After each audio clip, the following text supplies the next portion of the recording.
Hey guys, welcome to She Knows Arsenal. This is your live watch along for Arsenal versus Liverpool. Guys, it's the big one. It's the big one. I mean, it doesn't get much bigger than this. Going to Anfield, 1 versus 2, only a point separating the teams. It does not get any bigger than this. I mean, listen, I'm nervous. I'm nervous, you guys. I'm shitting bricks now. Before we started the show, even like yesterday, I was very confident that we would get something. I was like, we're 100% getting something in this game. Listen, we're going to get something. I'm not worried. Now, I'm nervous. I'm nervous. So yeah, get into the chat and let me know how you guys are thinking and feeling because listen, it's the big one.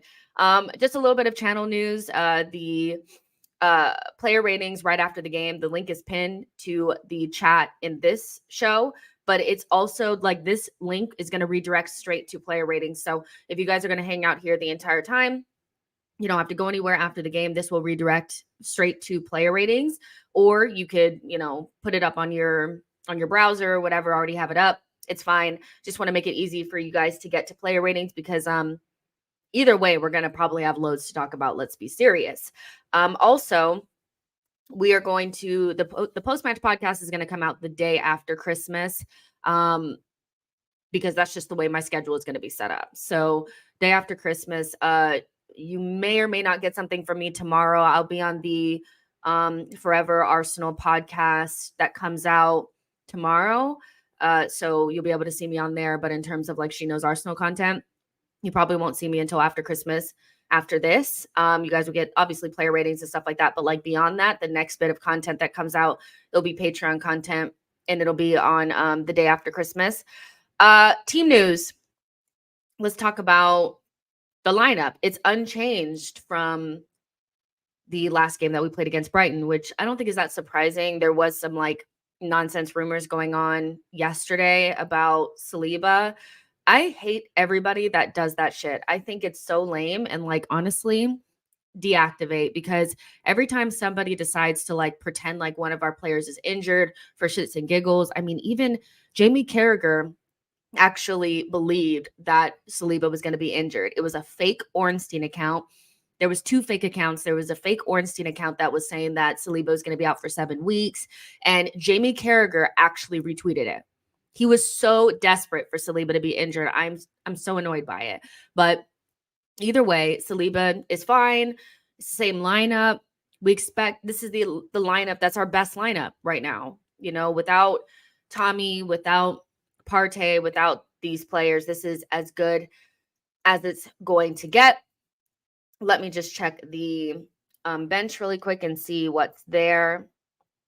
I'm sure there's no surprises here. Yeah, no surprises. Ramsdale, Cedric, Kivior, Jorginho, Elneny, Smith Rowe, Nelson, Trossard, and Kedia. So if we need somebody to come off of the bench and inject something or help us score a goal, Elneny is there to save the day. So there's nothing really happening that's different in terms of lineup wise. I also look at Liverpool's lineup too to see what's going on there. But how is everybody feeling? I'm feeling nervous. I think all of us are feeling nervous, but are you feeling quietly confident that we'll win this game or get something? I just can't imagine us not getting anything. I feel like in these big games, we have to start nicking points. I think Aston Villa and Newcastle were 2 disappointing results, all things considered. The fact that I think that we're better than both of those teams, and we walked away from both of those away matches with nothing, when I feel like both of them could have easily ended in a draw. And in the case of the Villa game, we probably should have won that game. So now it puts more pressure on us to go to Anfield and get something, more pressure on us to go to the Etihad and get something. But if there was ever an opportunity to go to Anfield and get something, I feel like this is the time. As good as Liverpool are, don't get me wrong, this is a very good side. For them to be able to rebuild so quickly, their midfield I think is a lot of people really struggle to rebuild their midfield this quickly. But this is not the team that we saw from before. They have some gaps, they have some weaknesses, and so I feel like we're very evenly matched, which is why Klopp was begging for the fans to get up for the game. So their lineup is Alisson, Endo. I'll share my screen so you guys can see it. I feel like it'll be easier that way. Here we go. Yeah. I clicked on that shit and it went to something else. Okay. Alisson, Endo, Van Dijk, Konate, Diaz, Szoboszlai, Salah, Jones, Gakpo, Tsimikas, whatever, and Alexander-Arnold. That's pretty much as strong as they get. Like that's pretty much as strong as they can get. No Jota, no Thiago, but their bench is pretty, like they have Nunez that can come off the bench, Elliott, Gravenberch. So they have some players that can come off the bench. And if you watch them play against West Ham, they didn't have to exert that much energy. They did have to travel, but they didn't have to exert that much energy because West Ham were poo-poo on the day and walked around and acted like they didn't give a shit. I guess that worked out to their benefit because they beat Man United today.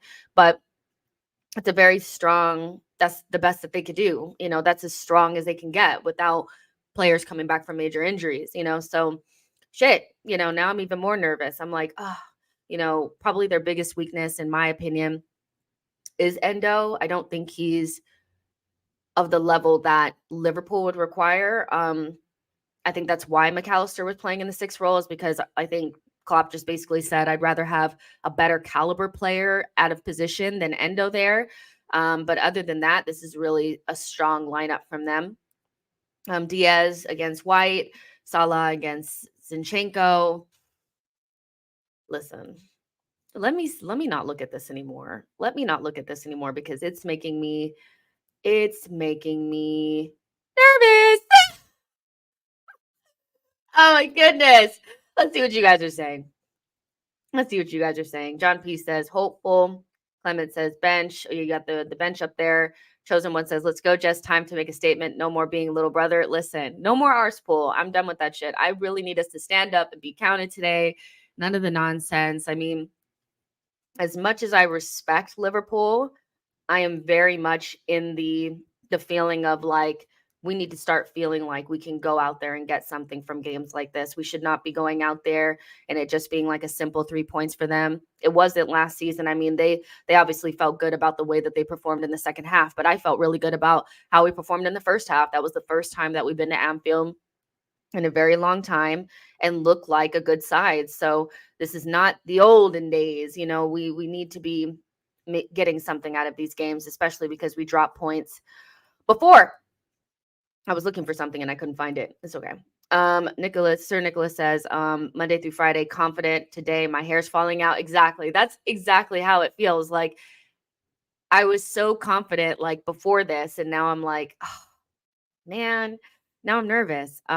If you see me looking to this side, I'm watching Luton and Newcastle play. T01 says their midfield looks light.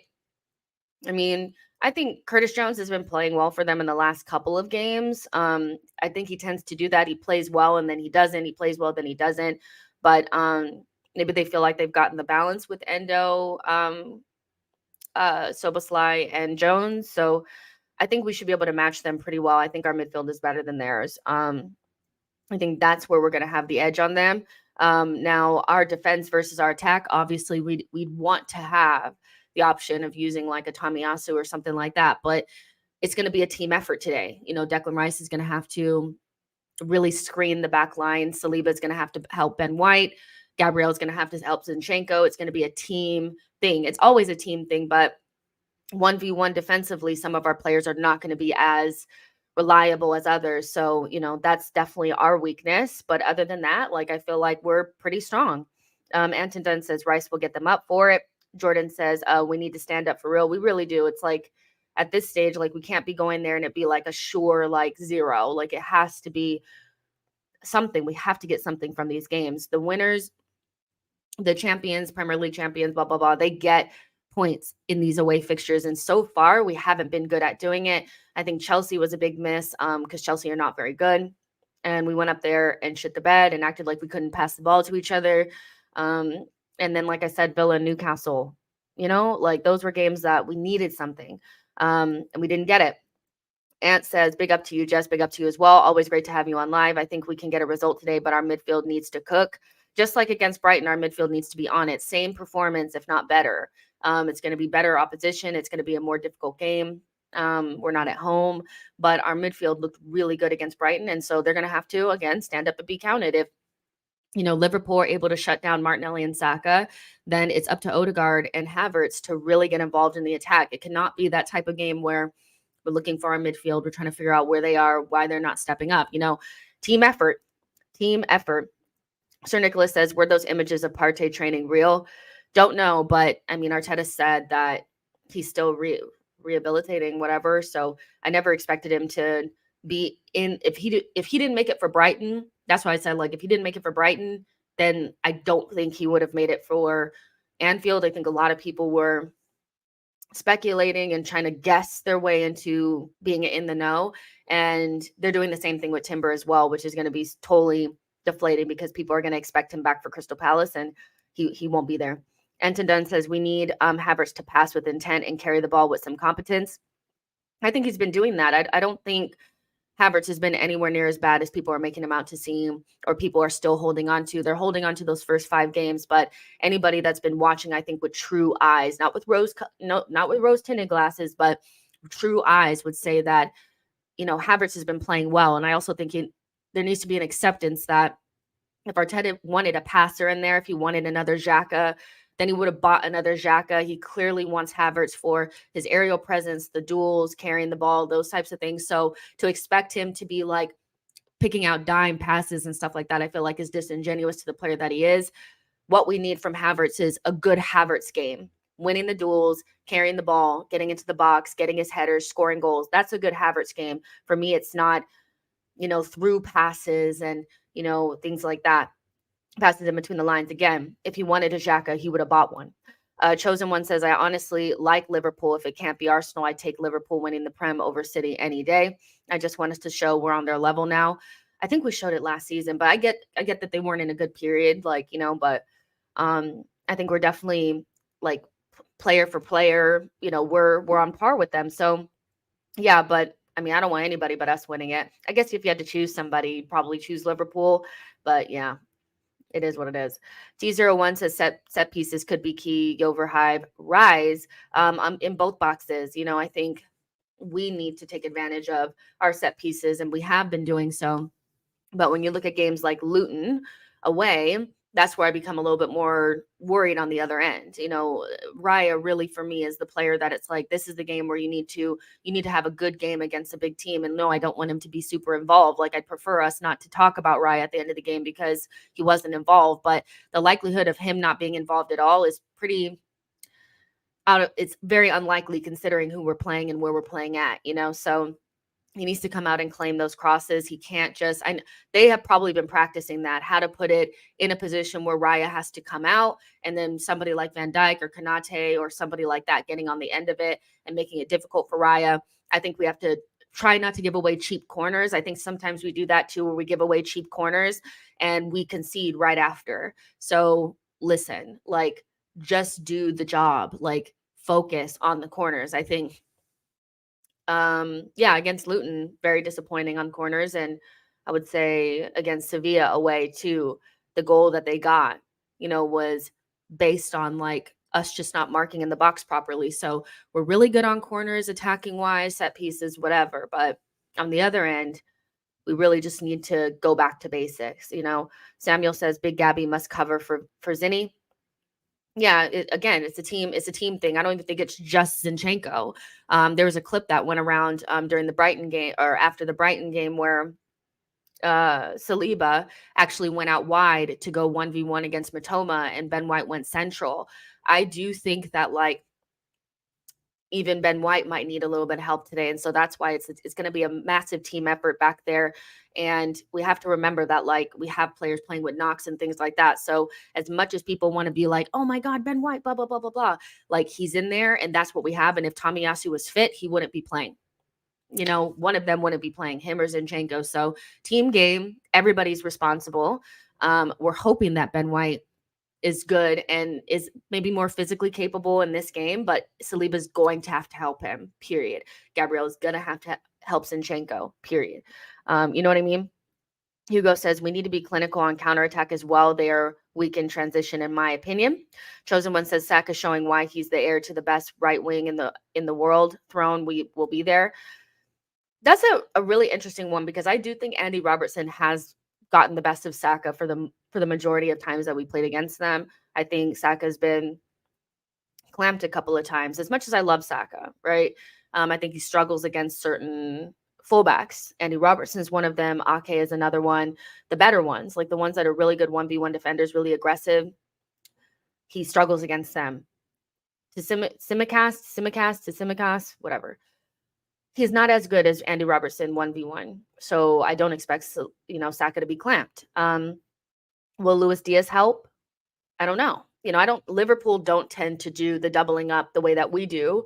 Our wingers are a lot more like aggressive defensively than I think theirs are. I think they're willing to take the risk that if they're able to get out of a jam defensively, that they'll have their forwards up high. So I don't anticipate Saka and Martinelli to be really double team the way that they are against like lower half opposition.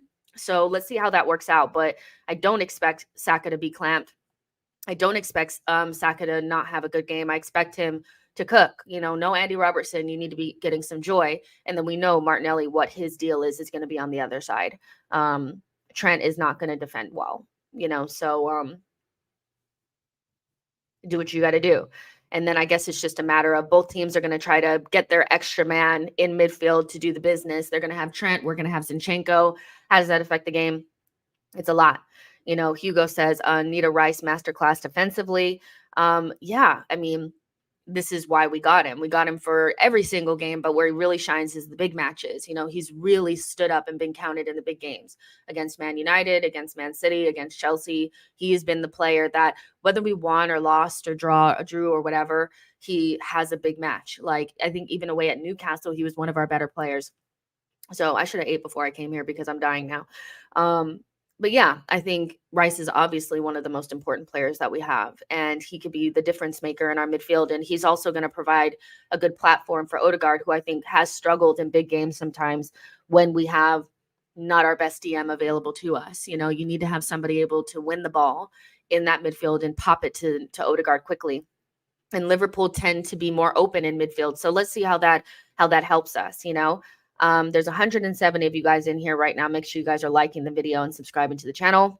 And like I said, guys, I'm nervous. I am so nervous. Oh my gosh, I'm so nervous. I'm getting more and more nervous as the time ticks down, and we still have 40 minutes now until the game. So yeah. Hugo says, just had an egg, sausage, and cheese bagel. That sounds really good. I don't eat like pork or chicken or beef, but that sounds really good. Like, I'm a weird one. I don't hate meat. Like, I don't eat meat myself, but I don't hate it. It smells really good and it looks good. I've thought back and forth of whether I should go back, but I'm afraid of like that transitional time where you're going to get sick trying to eat it. You know what I mean? So I think I'll just stick with what I'm doing. Chosen One says we got to convert our chances. We would have beat Villa 3-1 if we had did that. Listen, beyond the fullback situation that we have going on, that's the biggest worry. That's the biggest worry for me is when we get into those positions, because we will get chances. Look at this guy's jacket. He had a jacket with like a bunch of like Christmas lights on it. It was weird.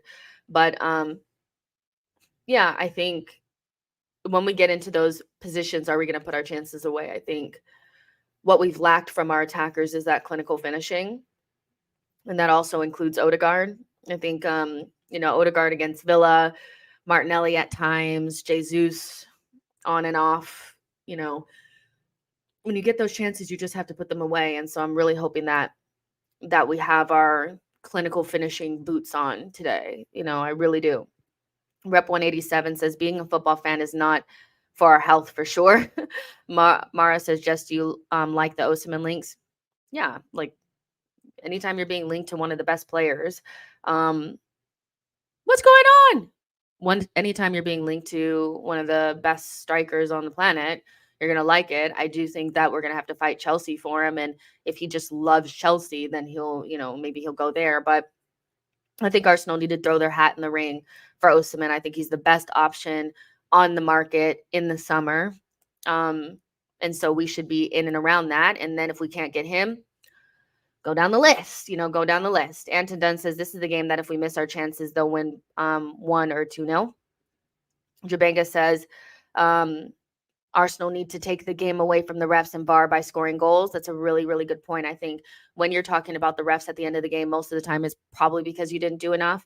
And although I do believe that the referees are responsible and they should be held responsible and accountable for poor refereeing decisions, I think, you can always look at points in that match where things could have went differently. And I think Aston Villa is definitely one that stands out to me as like, okay, well, that goal that we scored that was called back, it was like, how could you see the handball from there? Why did they call it back so quickly? Why is it that when other teams score against us, they're quickly to call it a goal, but when we score, they're quickly to call it away? I could see all that. I really can't. I think that, but we do need to take responsibility sometimes. And you take it away from the refs by scoring goals. I think that this has the makings of like a 2-2, like a 2-2, a 3-2, something like that. There's goals in this game for sure. Just like last season, it was 2-2 and 3-2. There's goals for sure. Ground Rule says, hey, hello to you as well. Chosen One says, Merry Christmas to all of you Gooners, by the way. Anybody that's celebrating Christmas, Merry Christmas to you. Yeah, hopefully it's so bad, but this is definitely going to be the definer of if I'm having a good Christmas or not. No, that sounds so bad. I should not be this like intertwined with Arsenal, but I am. So yeah, Masape says, hey, from Uganda, but I think today's match will end 2-1 to Liverpool, I guess. I hope not. T01 says, Jess,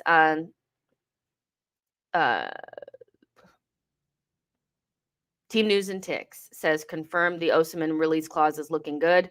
Listen, if like I said, if you have even like a 25% chance of getting him, you need to, because I just feel like every other option has so many cons against it. And I know, some people are like, oh, Osimhen's injuries, Osimhen's blah, blah, blah. Like, there's some players that you take the risk for. I think he's definitely that. Like if you're talking about a Sesko or somebody like that with injuries, like, no, you don't take him, right? But we're talking about Victor Osimhen. He's not flopping in the Premier League. He's one of the best pure number 9s that you can. He is pretty much the only pure number 9 out there of a I won't call him elite quality, but like high level quality, so you have to go for him. You have to go for him. Chosen One says, I love Mo Salah. I really hope he doesn't dunk on us. My favorite player outside of Arsenal is Mo Salah. Weirdly underrated for a player of his level and quality, elite, world-class player. And I'm really hoping that he doesn't dunk on us for sure. Alvin says, win, lose, I just hope our fan base doesn't implode. They will. I mean, if we lose, the implosion is going to be for real, for real. You know that? This is Arsenal. Whenever we lose or don't win, it's the end of the world. And I get why it feels like the end of the world, but yeah. If we lose, and I've seen people say that we should be going to Anfield and getting the 3 points, no ifs, ands, or buts. And I'm like, that is so fucking disingenuous. It's ridiculous. Like, we should be going to Everton and getting 3 points, no ifs, ands, or buts, But going to Anfield, playing against a team that's 1 point behind us, like, yes, we should feel like we can get something. And we really, like, I think we have a good chance, but you know how Arsenal fans do. They say we're shit all week and then put these unrealistic expectations on the team. And then when they don't meet them, they say they're shit again. So I'm not saying that we shouldn't feel like we can win. I feel like we can win. But the idea that we're just going to walk up in Anfield and just take the 3 points, listen, this is going to be a very toxic game, I think. Klopp, rallying cry, going to be desperate to get into it on the sidelines. And there's going to be a lot of this shit. I can already see that. So, yeah, I think it could get really toxic. First bad tackle from Kai Havertz, and it's on.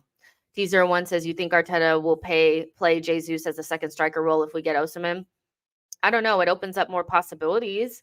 You can play Jesus or, Kai Havertz as a second striker. They both could do that role. I don't know what the plan would be for Osimhen other than play him up front as center forward and score more goals. But maybe a little bit of an Alvarez role for Jesus. I'm not sure. Francis Mendy says Arsenal is going to win the game. I hope so. Chosen One says also, I think Trent is the best creator in the league next to KDB. He unlocks so much of their attack. Top quality player. Definitely, what do we want to call him? I mean, he's world class, isn't he? He's world class. Sir Nicholas says, hell, sometimes when we win, the fan base melts down. If we lose, I'm going radio silent on socials. I hear you. TJ John says, come on, you Gunners, we will win today. Love from Trinidad. Mara says, to be fair, it's just December. This game realistically has no repercussions on the title race. We legit won Spurs away in January and it meant nothing in the end. I think every game, obviously, it does mean something, but it's not fatal. I felt like once we got to Man City and we lost at home, I did feel like that was fatal.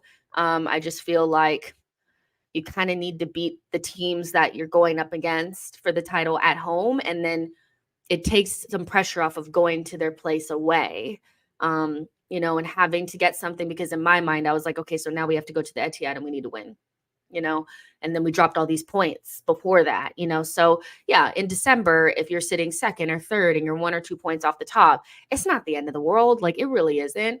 But, we still need to be getting something out of these games, Jabenga says, if Rice can't keep Trent quiet, Arsenal will win. Hugo says Tottenham getting lucky. They must have won their game. They're always going to beat Everton at home. Everton are a good side now-ish, but I expect Tottenham to win at home. Barfly Sports says, first-time viewer of your channel. When you must listen. We're about to go into the wild, we're going into the wilderness together, okay, guys? We really are, for this watch along, because y'all know, if you guys have never been here before, I'm not a good watcher. I'm always nervous. I am scared to death. And so my voice already feels like it's shaking. I am so freaking nervous, you guys. Seriously. Let's see. I'm just going to put it on the channel. It says 31 minutes to continue live. Maybe I'll put it on Spectrum or something first, to get the pre-match bullshit. I actually never listened to the pre-match stuff. I'll be honest with you. I don't listen to the pre-match stuff because they just talk bullshit. They just talk bullshit. I just want Liverpool to get stuck in against Arsenal, get the physicality, because Arsenal don't like the physical game. Arsenal, they're too emotional. Oh, well, blah, blah, blah. Arsenal, blah. It's like they all just say the same old tropes over and over and over again. So I'm not trying to hear that shit. And I'm pretty sure if you're in the UK, let me know if this is, can I try that? Yeah, let me know if you guys are listening to Carragher and Neville, because I'm sure you are, which I feel sorry for you if you are. Listen.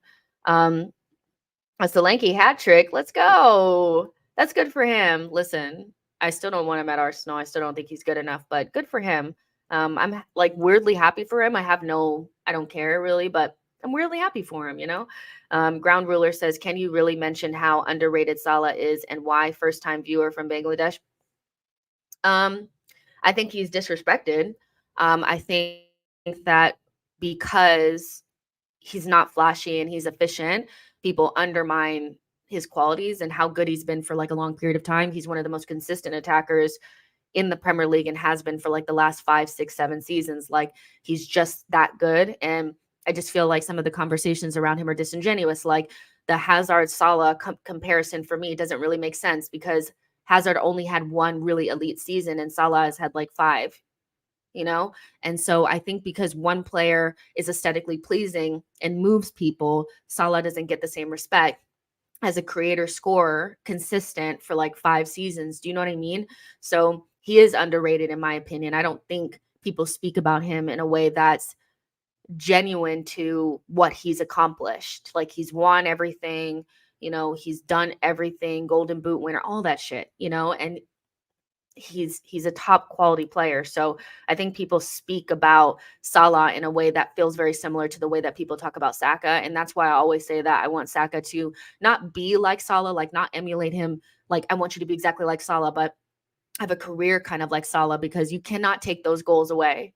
You can show me all the comps about how somebody moved you or blah, blah, blah. But if they didn't put up the same numbers as Salah, I don't care, because that guy has been so consistent for such a long period of time. And he's still consistent now, even without Firmino and Mane, which I think speaks to how good he is, So yeah, I really rate Salah and respect him a lot. But please not today.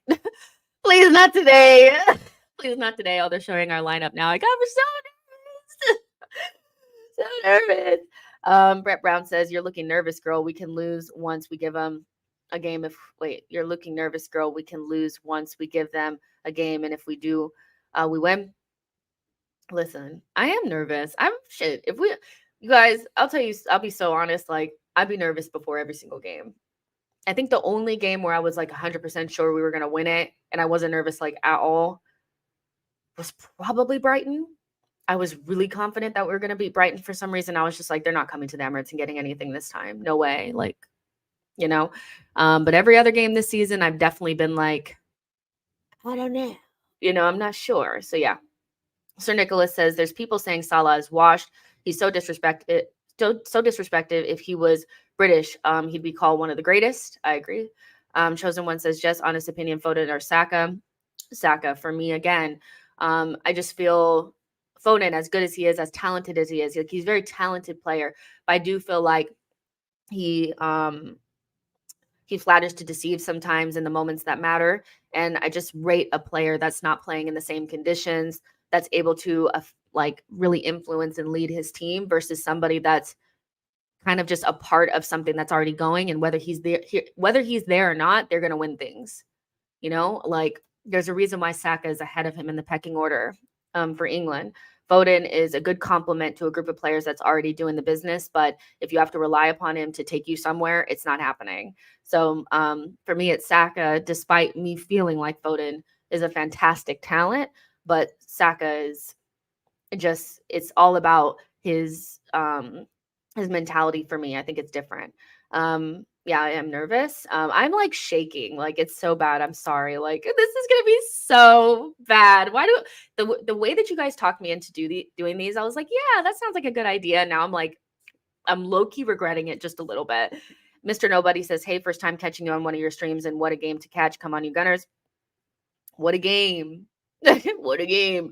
Ali A says, it is because he isn't flashy. Exactly. That's all it really is. He's not flashy. And this whole, basically what he doesn't move me means is that he's a good player that plays for a rival. And I want to discount him in some way. But I can't do it because they get goals and assists. So I'm going to say he doesn't move me. It's such like a cop out. Like just say that you like players that don't look good doing a whole lot of nothing, and I do like players that make like that are good aesthetic, like they're aesthetically, but if the goals and assists aren't there, it's kind of for naught. There's very few players that have ever been able to be aesthetically pleasing on the eye and also have elite numbers. It's very difficult.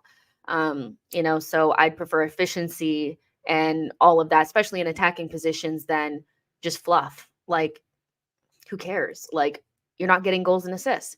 John P says, "I'm always worse before it starts. 5 minutes in, my nerves settle. Last 10 minutes is the worst if it's tight." Exactly. Delts the photographer says, "This is the best chance to win at Anfield in years. I believe in the squad. Nelly to grab the winner." That's somebody who needs to have a massive game. I think he's the key to what we're going to do. I think he's the key to anything that we're going to do well today. I think obviously you have like your main characters like Declan Rice and Odegaard and Saka, but Martinelli is going to be in a position where he's playing up against somebody that doesn't necessarily like defending. And so like Salah will probably try to take advantage of Zinchenko, I think Martinelli needs to do this is the perfect game for him to like get back on track per se. I don't think he's been as bad as people have made him out to seem. I think it's been a little exaggerated, but I think he's not getting as many goals as we need.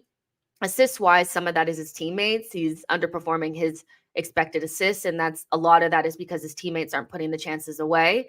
But from when he gets into the box, I do think that the decision making hasn't been that great. And we're seeing a lot of the same things that we saw 2 years ago, last year from Martinelli, where when he's really concentrating on the final action, he's unplayable. But when he's not concentrating as much and he has his head down and he's rushing moves and, he taking an extra touch, it takes away from what makes him special, which is his decisiveness. When Martinelli is decisive, he's one of the best players out there. When he decides he's going to take that shot first time, he's fantastic. When he decides he's going to take his man on and take him to that byline and cross it in, he's fantastic. When he's taking that extra touch and he's overthinking things, he's not as good. And every single player is like that, right? But he's very much so in his head right now. I don't know if that's just because he's feeling the pressure and he knows he needs to get the goals, but he's a natural goal scorer. In our front four, he's our most natural goal scorer. So get in and around the box and make the decision and the goals will come. I believe Martinelli is a great player. He's a big game player, like Martinelli or John P is saying. He's a big game player. And so he's going to unlock it for us. This is the game. He does really show up in those big games, and he loves it. So I'm excited for a Martinelli game that is kind of like the games that we've seen him play last season. It's in there. It's still in there. I sometimes I think we're so quick to write off our players too. Like I'm not the biggest Martinelli, like he has the most high ceiling. He's going to do this. Like I'm not that person, but I also feel like sometimes Martinelli gets talked about in a way that I feel like is like, come on, you guys. Like we know Martinelli is good. He's behind Saka in terms of like his progression. But once he unlocks that, like that decisiveness again, and he looks up and finds the pass, he's going to be unplayable because he really is a good creator. He's just not getting that final action right, So I love Martinelli. I think he's going to be just fine. And this is the game to turn things around. If you feel like he needs to turn it around, this is the game for him to do it. Lulo says, good morning to my West Coast folk. I see Martinelli scoring, hopefully. Mr. Nobody says, everyone needs to step up in this match if we want to win, I think. Past few games, the amount of chances we let by is shocking. You don't want to do this against Liverpool. They will hit hard. Agreed. I think the biggest thing that people are worried about is finishing off your chances and our fullbacks getting cooked and Raya. Those are the three. I've seen that many a time. And I think they're all very valid reasons to be concerned. Chosen One says, but yeah, I've seen so much of the whole football fell off narrative because wingers like Saka and Salah don't do step overs and Rabona flicks. Never seen efficiency hated on so much. And football goes in cycles. There'll be a time where the efficiency thing is not as big of a deal. And we go back to 10s and creators and, specialists. Well, that'll come back. But in the season that we're in right now, especially because Pep is the best manager in the world, everybody's trying to emulate the efficiency that Manchester City has. And that requires players to knock off the bullshit and put the ball in the back of the net. And that doesn't mean that Salah and Saka don't have skills. They do. They have skills, but they sacrifice a little bit of their flair or whatever to be better players for the team. And that's kind of the game right now. That's the game right now. Ground Ruler says, what's the situation with Raya? I'm very interested as a Liverpool fan. What's the situation with Raya? He hasn't really, I don't think he's really convinced a lot of people, especially in the bigger games. He gets pressed on the ball. I think that's not really his biggest issue. I think Arteta wants him to wait for the pressure to come on and release it at the last minute. And sometimes that does get you caught out. Every single goalkeeper goes through that. To me, that's not his biggest issue. The biggest issue, Hugh Grant.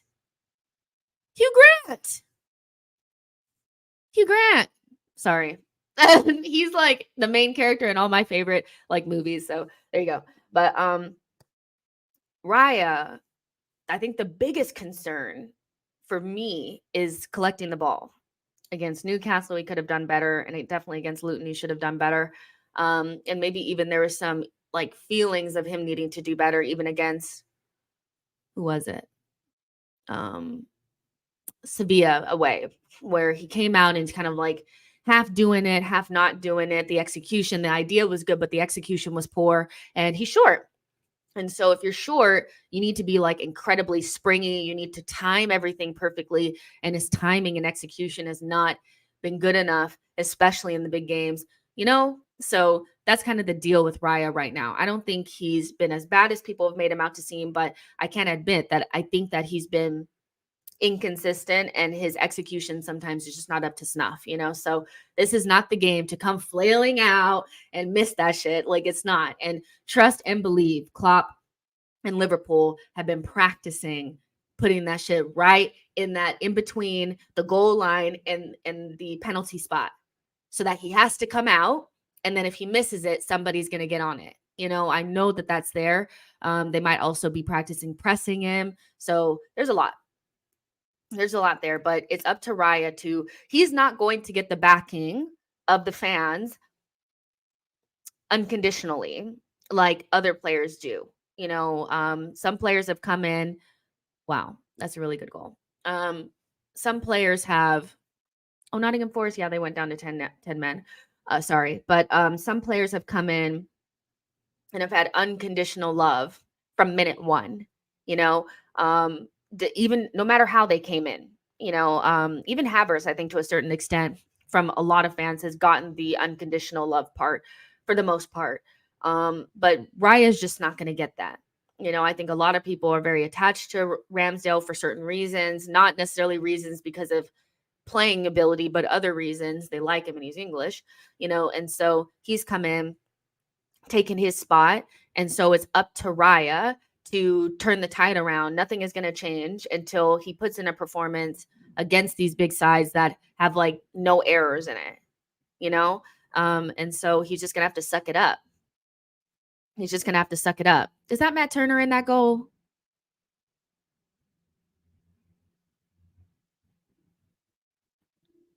It sure is.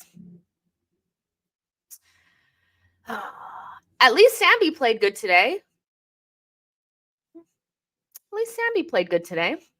See, Walter says, easy, everyone. Chosen One says, side note, love Newcastle's downfall only because of that Bruno guy.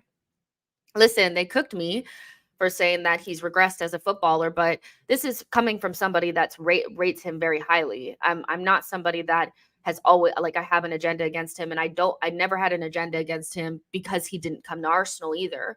Because, if you don't come to Arsenal, you don't come to Arsenal. Like, it is what it is, whether we didn't want you or you rejected us, whatever, it's not that big of a deal to me.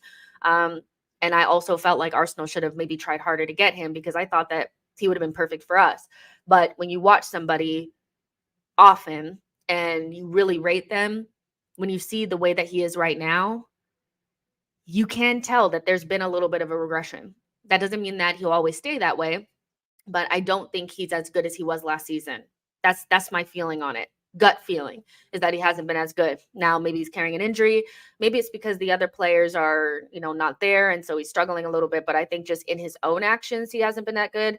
And this like tough man, hard man act that he's put on I think is taking away from the brilliant footballer that he actually is. But they tried to cook me. He's not been as good. He hasn't been as good. That doesn't mean he's been awful. He just hasn't been as good, But long may the fall of Newcastle continue. Mr. Nobody says, Raya, I want him to click so much. Taking Ramsdale's spot means Arteta sees something in him. I want him to thrive. It's up to him at this point, The Matt Hatter says, what happened here? What happened here they called one of Everton's goals back, didn't they?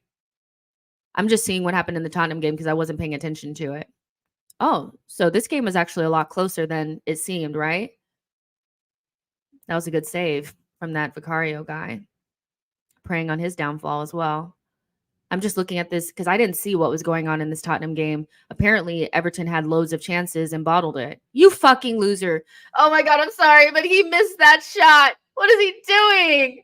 Oh, it low-key. Oh, they got so lucky. Oh my God, that low-key went over the goal.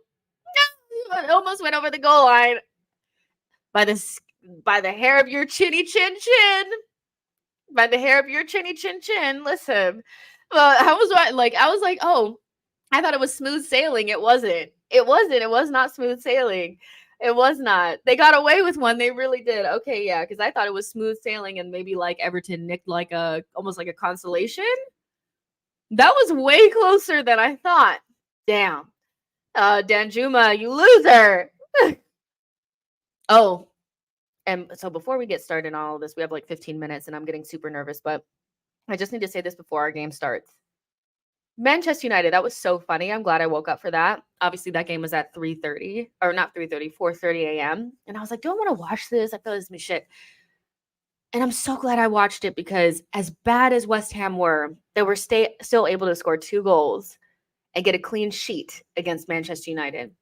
They started piping up right after they got a 0-0 draw at Anfield because Liverpool were not good. Mostly because Liverpool were not good.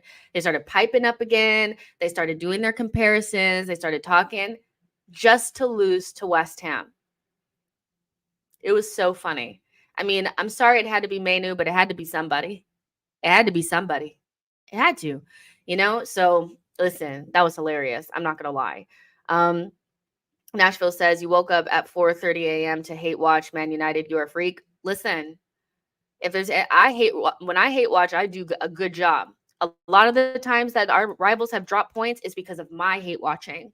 I'm very good at it, just like Aston Villa. I waited until about like the 80th minute to really start watching it and hate for real, make sure they got something. They really should have actually got 3 points, Sheffield, but they were never going to get 3 points on the balance of play. So a draw is the most that we could have worked with there, and we got it. So due to my hard work, I'm telling you.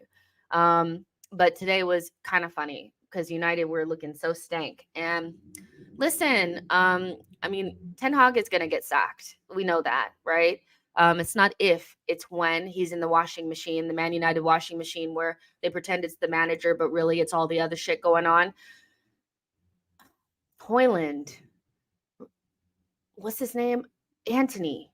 How do you go to Ajax and Kudus is there and you come out with Anthony? Couldn't be me. Don says Vicario is the best goalkeeper in the Premier League this season. What a signing for those who shall not be named. Yeah, on form. We all know Alisson's the best goalkeeper. But yeah, he's been good. Preying on his downfall. Mr. Nobody says, I could never 4:30 in the morning to watch Man United look moist. Listen, somebody's got to do the hard work. Somebody's got to hate watch. You guys were asleep. I was up doing my job, okay? Because of me, you guys get to watch the United Stand, United View, all that stuff. All of it. So thank me. James says Luton is my second favorite team. I think aren't a lot of Arsenal fans low-key Luton fans too? Because of like where it is, what area it's in and stuff like that. I don't know.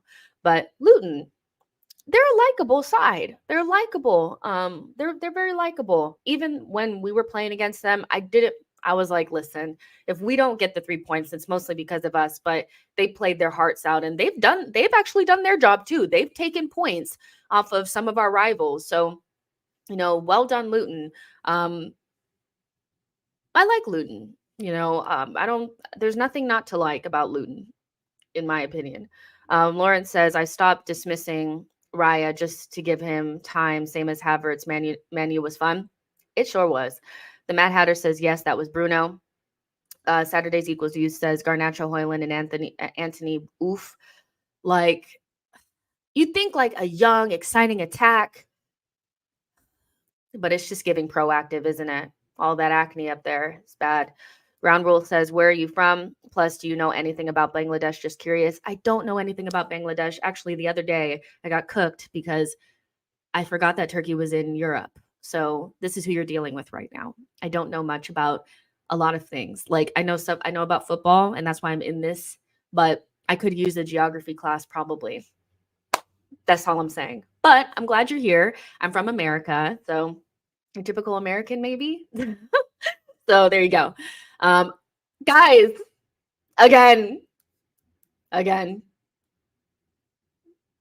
I'm nervous.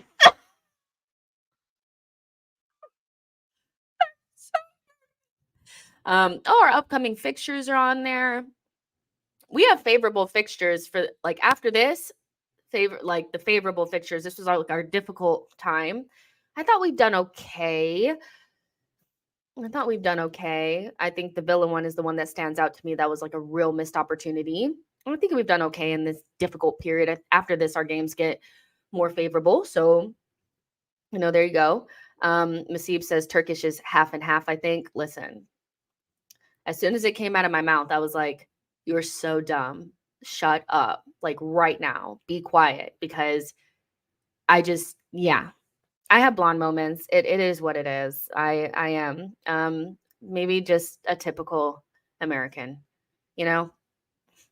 Typical American, you know? Chosen One says, and how Bruno didn't get a red card for that tackle and then he shushed his own fans. Bruno is a disgrace. Both of them. No, Bruno Guimaraes and Bruno G. Bruno Fernandez and Bruno G. Both disgrace. Disgracia. Boy says, if these lads get the win, then I'm just going to say it that we are winning the league. I'm going to get so deluded if we win this game. So delusional. Seriously. I want us to win so much. And I think we can. That's what feels so good about it. It's like, I feel like we can. It's the first time in a long time we're going to Anfield, and last season too, but really feels like we have a good chance. We're in a good period, all that kind of stuff. Groundwell says prediction. My prediction is let's go with a 3-2 Arsenal win. I said 2-2 yesterday, but I'm going to go with positivity. And yeah, let's go. Chosen One says, yo, let's chill on American folk, y'all. Listen, Americans are, if you meet the right ones, we're good people. We got our faults just like everyone else. We could be a little annoying, whatever, maybe a little cringe, it is what it is, but we mean well mostly. I think sometimes Americans get a bad rap, and just like French people, I feel like people are like, oh, French people are so rude, but most French people that I've met have been totally sweet and nice, yeah, they're kind of shady, but it is what it is. Every group of people have bad people and good people. You just have to figure out where you want to be at, John P says these next couple of hours is going to make or break my Christmas. John, but I hear you. Oh, you guys, I got this in the mail yesterday. Can you guys see it? Hold on. Can you guys see it? And it was just a plain like black hoodie, but it's got the cannon on it. So I'm excited. I'm excited and nervous. I want to win. I want to win in this because it's really nice. Arsenal, you guys should pay me to actually promote your shit because I'd be good at it. Masape says, so are we going to watch from here? From here we stay.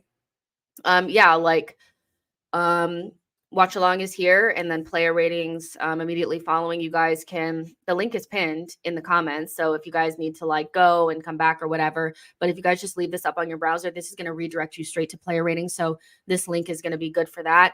So you don't have to go anywhere. I know some of you guys go in and out. You guys come back for halftime and things like that. So, but this is the place to do the watch along.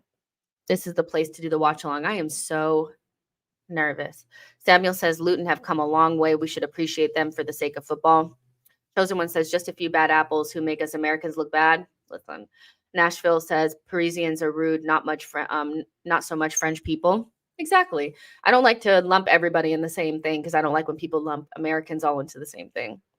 We don't all say soccer, even though on the sly, when I'm not around you guys, I do say soccer, especially when I'm talking about MLS and stuff like that. I do it on the sly, but I'm not up here oh, everybody's soccer. Oh, I don't do that, so there you go. Samuel says Luton have come a long way. We should appreciate them. I already read that one. Masib says this is the best chance for Arsenal and Liverpool to win the league. Last time City had a bad season was the season after they won the domestic treble.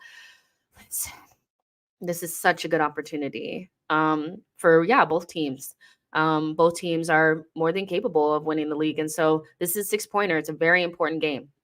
Boy says I hate these types of games. We could win, draw, or lose.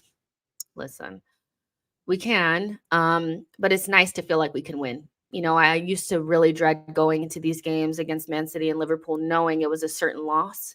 There were so many games that were just we know we're losing, and it's by multiples too. It's going to be 4-5-0, so it's nice to feel like we actually have a chance, and we wanted to be a part of these big games. We've wanted to be in the conversation, and so we're going to have to deal with the bullshit. And today we're dealing with the bullshit. Okay. I have my coffee here. I want to show you guys something. I love a water bottle. I got this one from Target. See how big it is? This ice that's been in here has been cold and like actually frozen overnight. I'm proud of it. All right, let's see. We have about 4 minutes until the game starts. I am going to use the bathroom really quick, and I will be back for kickoff. So give me 2 seconds. Don't go anywhere. If you guys are here for the watch along, don't go anywhere. I will be right back. But if you guys are going, leaving and coming back, come back for halftime and we'll chit chat.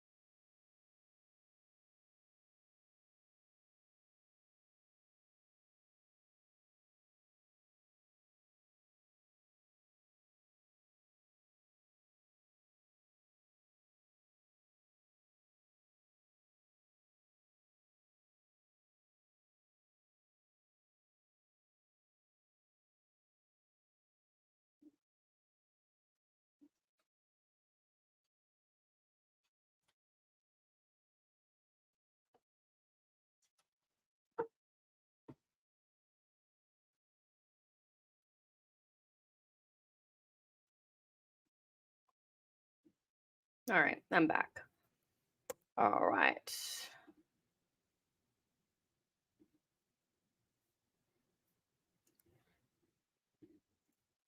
So yeah, I'm definitely here. You guys know once I start looking down and stuff, it's because I'm setting up stuff for the next stream. So it's not that I'm ignoring you guys or anything like that. I would never ignore you guys, ever. Woo! My nerves are through the roof. My hand is shaking, y'all. Woo! Why am I so nervous? Oh. When do we play Luton at home or something like that? I'm so nervous. Yeah, just setting up things for the next stream. So don't hate me, guys.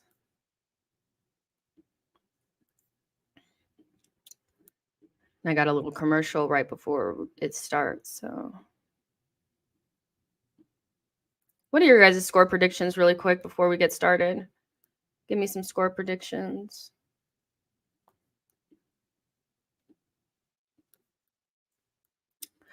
Woo! The nervousness. Woo! Okay. Oh, I am breathing hard. Oh, this is so bad. Why did you guys make me do this? Not right. This is not right. You guys actually made me do this. You guys said, Jessica, give me watch alongs. Give me watch along. And now I'm like, the hell?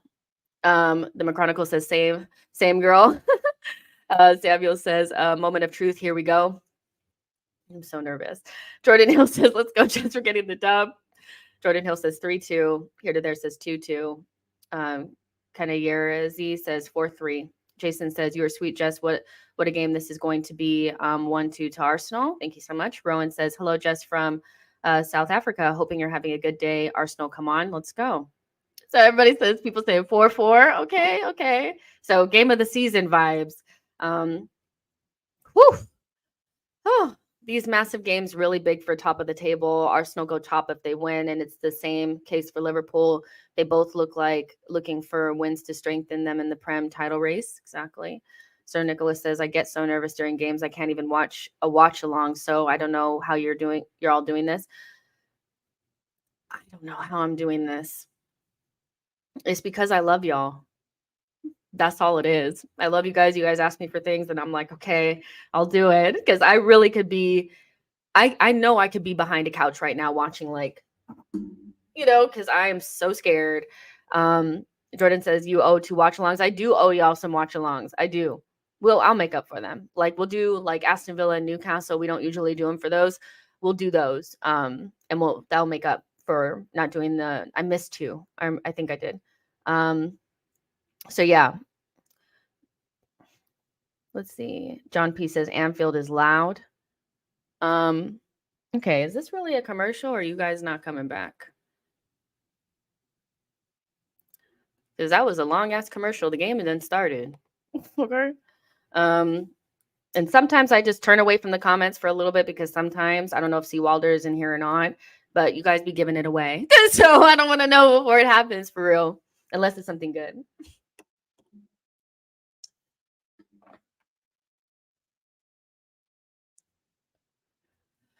Oh,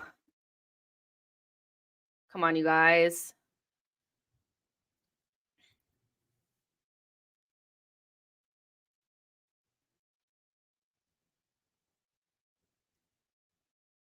Oof. 30 seconds in, we almost scored. Let's go. Keep that energy. Keep that energy. Keep that energy. Saka with this hair, you got to have a good game, baby. You have to. I was just holding my breath in. Make sure you guys are liking this video, subscribing to the channel if you're new for me. I don't even know if I could drink this. Please, you guys. Oh, you should score. Who was that? Who was that? Was that Gabriel? You guys, we have to be putting that away. That header was weak. Martinelli. Good. Come on, you guys. What was that? Okay, calm down, Jesus. Who are you passing to? Who are you passing to?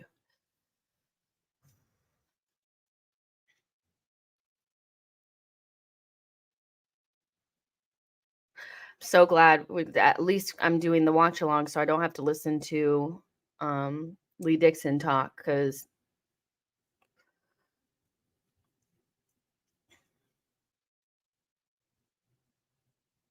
I should not be this nervous. I shouldn't.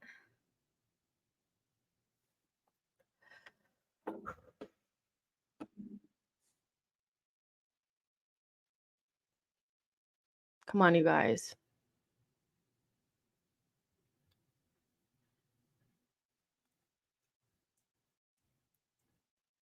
Keep the ball, honey. Foul. Good job, Kai.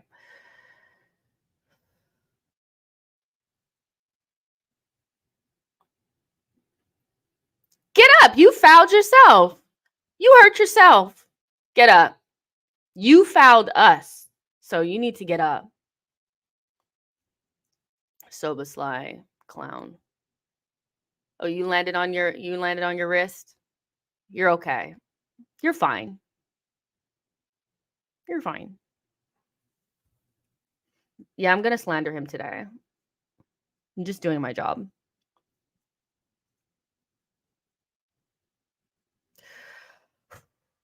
Y'all tell me to breathe because I'm not breathing.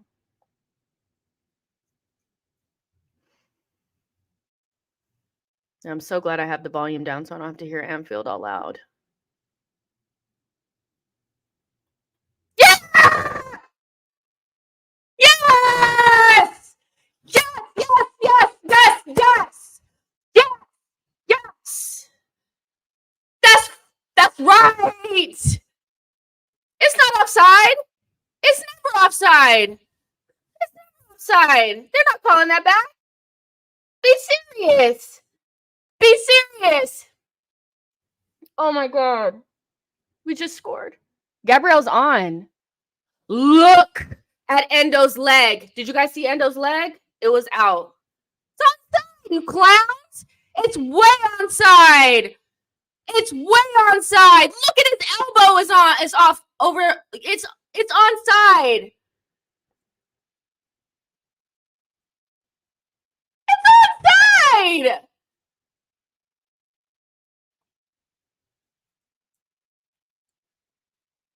It's onside.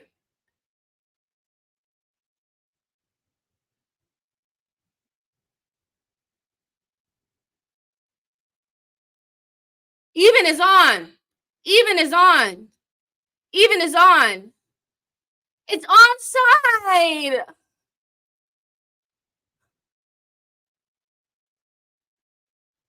Yeah. It's onside, baby. It's onside. Let's freaking go. Let's go. Woo. Woo. It's a goal. Sir Nicholas says, Gakpo, big fat arm, played him on. Exactly. I know I'm behind a little bit. You guys love me. I'm a little bit behind. Rowan says it's a goal, Jess. Matt G says, get in. C. Walder says, given. Rowan says, come on, goal. C. Walder says, it's onside, given. Let's freaking go. Woo! If there was ever a time where we needed that, Woo, child, this was the day. Woo! Okay, now let's not fuck it up right away. Okay. Let's, let's be calm, cool, collect. Calm, cool, collect. Let's go.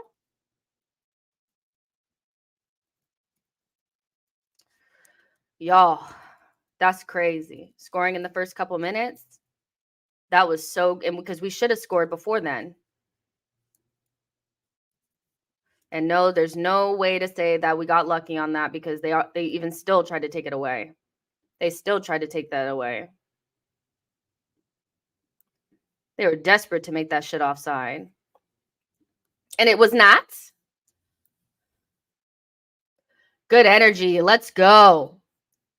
Jordan Hill says the FA better be not beyond their BS today. They better not be on their bullshit. Okay. Okay. No reason to be on your bullshit today.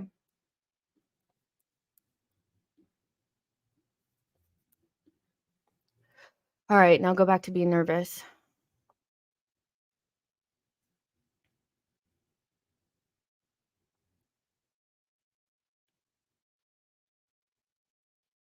Crossing. Get it out. Good. That's right, Zinchenko. Keep that energy. You are a defender today. A defender. Kick out. Good. And of course, next 10, 15 minutes, they're going to be trying to score like hard. So we need to weather the storm. No sillies. No sillies. Woo! Heart's beating fast.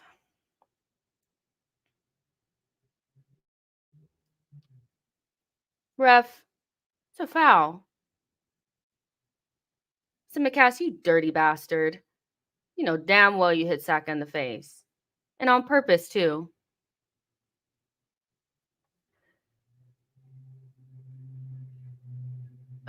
Filthy. See, when Jesus does that, he gets a foul. Have you guys noticed that? If Jesus does that, foul.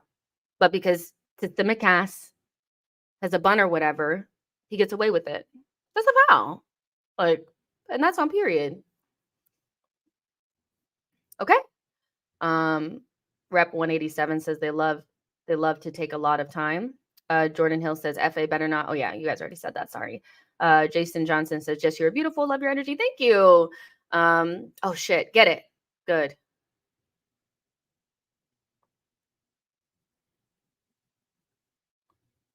Can someone explain to me why Salah is on Ben White's side? C. Walter says, I wonder what Arteta's card will be for today. He's definitely getting one. Rowan says, I think we should try to control the game and make Liverpool frustrated. Yeah, we have to weather this storm, though. Like, right after they... Oh! Almost, Kai. Right after they score, they're definitely going to be desperate to, like, level it. So weather the storm and then, defend well and then grapple control again, because the next 10 minutes is definitely going to be them trying their hardest to, like, even it up, you know? You know, like the old, like, first 5 minutes after you score is when you're most vulnerable. Yeah. So they'll probably control this time here to try to get their goal back, and then we can grapple control back once we need to defend well right now.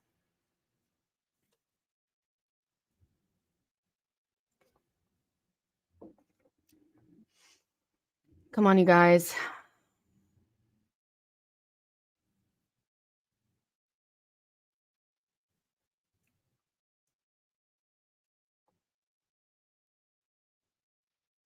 Come on, you guys. That was good from Declan.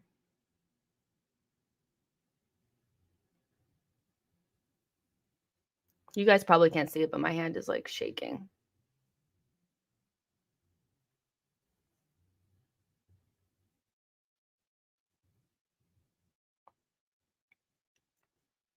No. Trent's trying to get in your head. You know, he wants the crowd to get up and all that kind of stuff. Don't fall for the bait. Don't fall for the bait.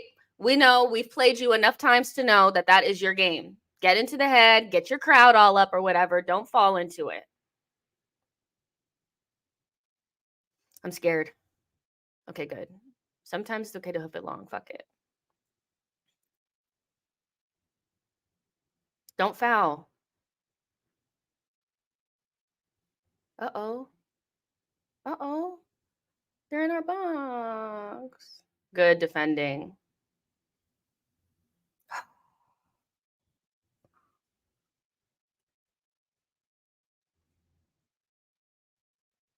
Good defending.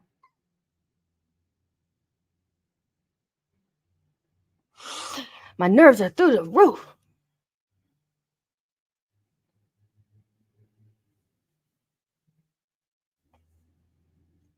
Get it out.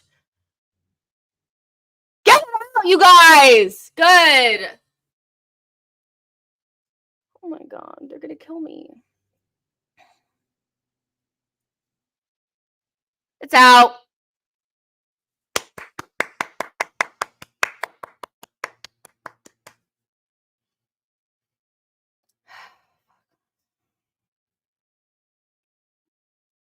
Whew. All right. Adam says Rice is crazy good. Big GZ says, come on, you Gunners. Hugo says Liverpool players trying so hard to get the crowd fired up. Exactly. Do not fall for their bullshit because we know what they're all about. Get into like a little heated moment, a little whatever they call a little flare up, and then their crowd will start going and then we'll get rattled. Like, no. Absolutely not. But yeah, so far, good start. Like I said, the next 10 minutes are going to be a little, or the 10 minutes after the goal are going to be a little bit of them trying to get it right back. We just need to defend properly. And then now we need to try to get some control. It's really chippy right now. They keep trying to play it down into the channels too.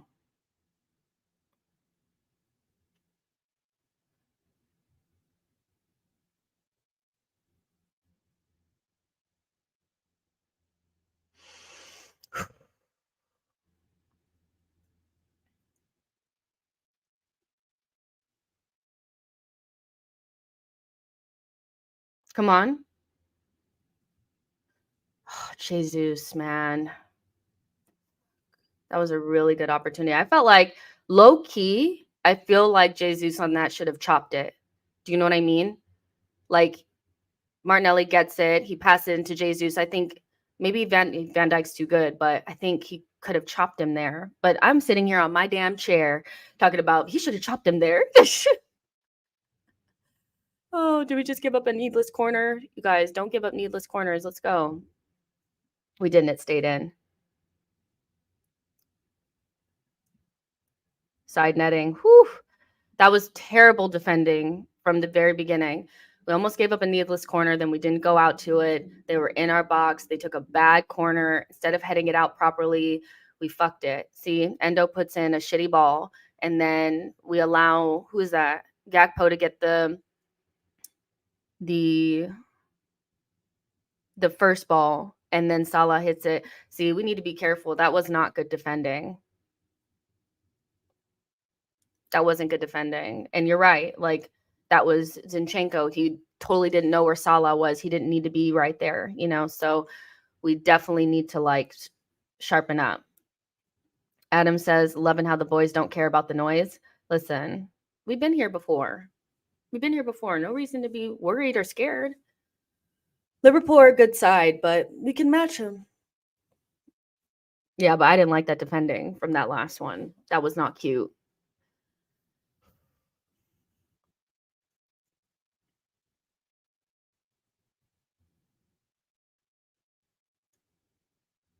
Get the ball out. Stop this nonsense. Good. Yeah. Get control of the ball, you guys.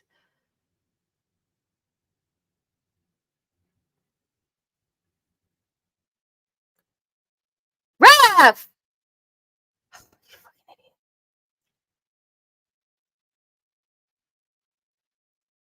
Yeah, not feeling these last 5 minutes haven't been great defensively.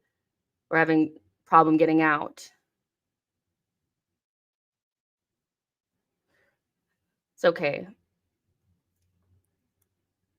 Got to get control of the ball, guys. Got to wrestle some control. Let's go. We got control of the ball. Relax, relax, relax. Find the pass. Good. Relax, relax, relax.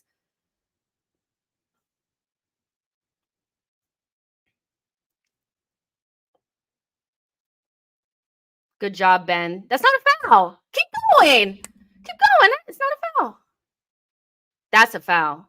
That's a foul. Ref.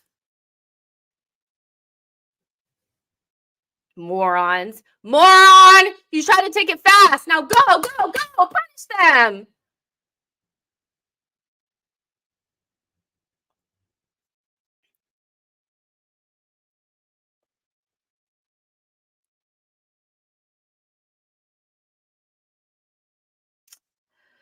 See, and that's the problem. Martinelli got the ball and he tittle-tattled with it too long.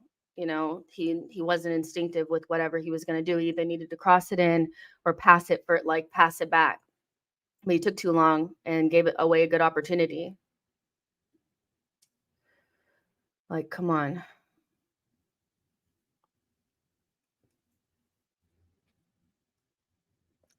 Come on, you guys.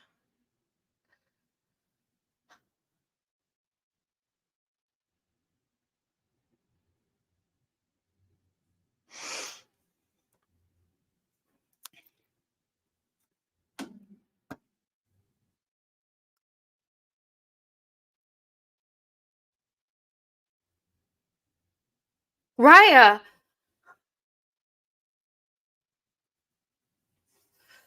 My heart was in my chest, like in my neck. Like I was like, oh, because Saliba's like, come out and get it. You awake. Get it. Shit.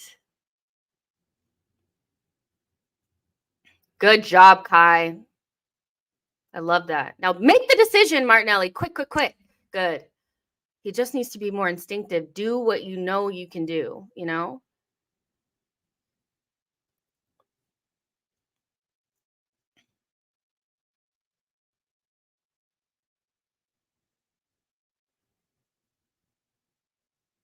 Come on, guys.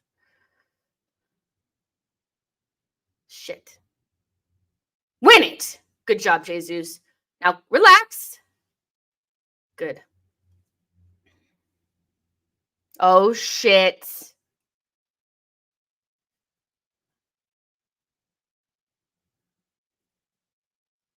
Fuck off, ref. Fuck off, ref. We want it, but then we just didn't get it, you know? Odegaard did a good job there.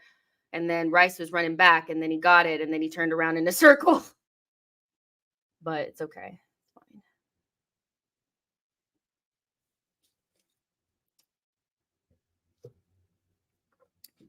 My nerves are through the roof. My nerves are through the roof. I'm trying to be strong, y'all. I'm trying.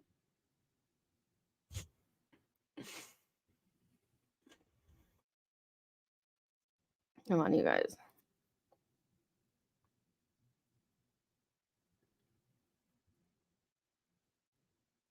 What? Run. Jesus, what we doing? Keep it, sweetie. Now pass it to someone. This way. This way. Ben's open on this side. Good.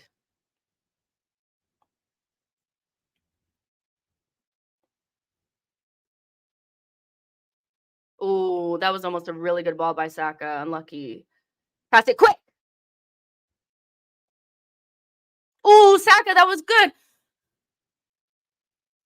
Aw, Odie. That move was so good. It did. Oh. Ooh, Odegaard, low key. That was Did they call it? Because that is a penalty. Yeah, it's a penalty. They checked it for a long time too. Didn't they call it? Did they call it? Why didn't they call that? No pen? That's crazy. I need to see that again because it looked like we got away with something there. Maybe because it was unintentional. If he's down like that, his arm would be in that position, but yeah. Whew. I thought we had conceded a pen. I thought they brought it back. No, sure. I was like, shit, we can't complain. Woo. Let's see. Oh, they said it was because he was falling down. Exactly. Like, if you're falling down, what are you going to do? Jordan Hill says, what was the pen? It wasn't a penalty. It was a penalty shout. Odegaard was falling to the ground and the ball hit him on the arm, but they used their common sense. It did feel like when I first saw it, I was like, ooh, did we get away with something? But that's actually decent refereeing there.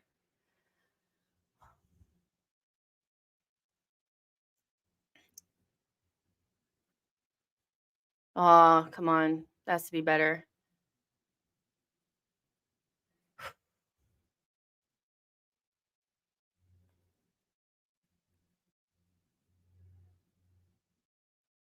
We're playing all right so far. I'd like for us to have a little bit more composure in the final third, but what else is new? But we're playing okay. Zinchenko, you want it, honey? Just get it out. Be a defender. Good. Good job, Martinelli. Now, what's your first instinct? What's your first instinct? Don't overthink it. What's your first instinct? Good tackle.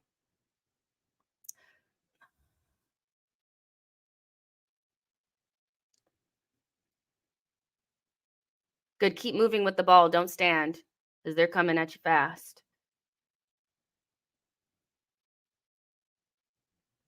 Okay. Odegaard, I need you to stop slipping and shit. Get your shit together. Come on now. My heart is beating in my ears, you guys. My heart is beating in my ears. These type of games. God forbid we ever get to a Champions League final.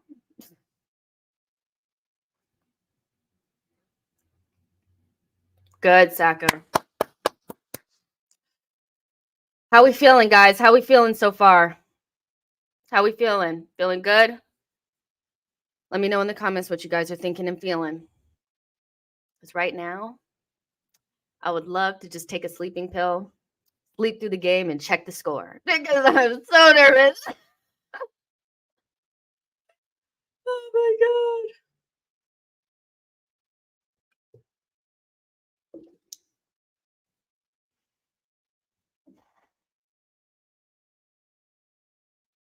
Oh my God.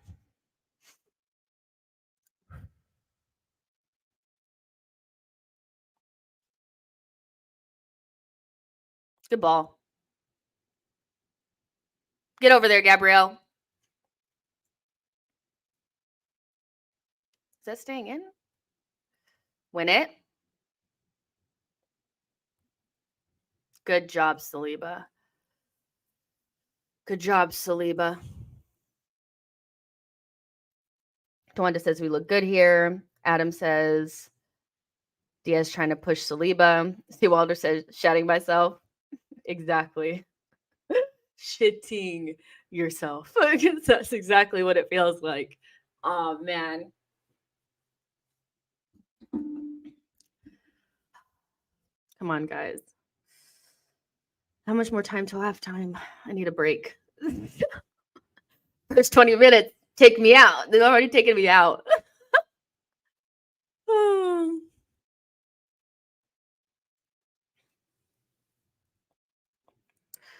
We need a second goal. I mean, obviously we need a second goal, but we need a second goal. No way we get out of this 1-0. We did the good thing and got the early goal. Now what are we going to do from here? Good defending. Get rid of it. Stop fucking around with it back there. You're scaring me. Scaring the hose, man. Come on. Declan, I fuck with you. That's it. What's your first instinct, Martinelli? What's the first thing? Good.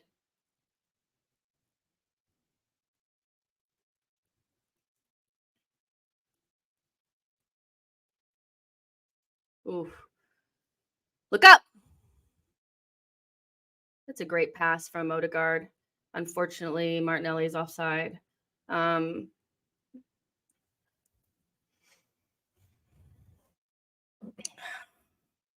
look all right. Oh, Odegaard, that was like for real basketball. Tawanda says fucking nerve-wracking. MD agency says Odegaard's levels are fire today. Everybody looks good today, I think. Pretty much everybody. Sir Nicholas says my heart can't handle the tension. Mr. Nobody says Declan Rice is so goated, man. What were West Ham thinking? Let him go for 100 million. He's been good so far. He's winning his duels and he's getting forward and creating stuff. So they broke our press. Now what? Raya was diving, y'all. Raya was. Oh, shit. Go out.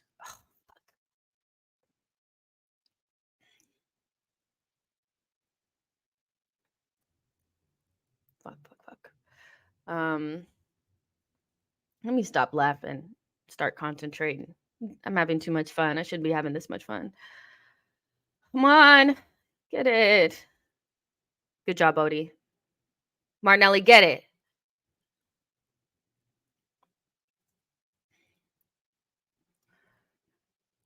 Konate's done a good job so far on that side. But you're going to make a mistake at some point, Canardis. I know you. I know who you are. You'll make a mistake. You're doing all right for now. We just have to keep running at him.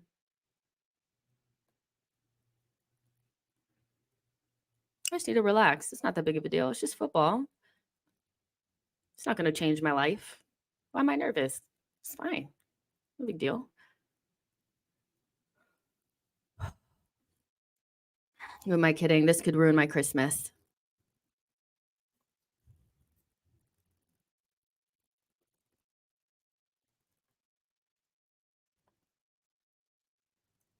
Let's see.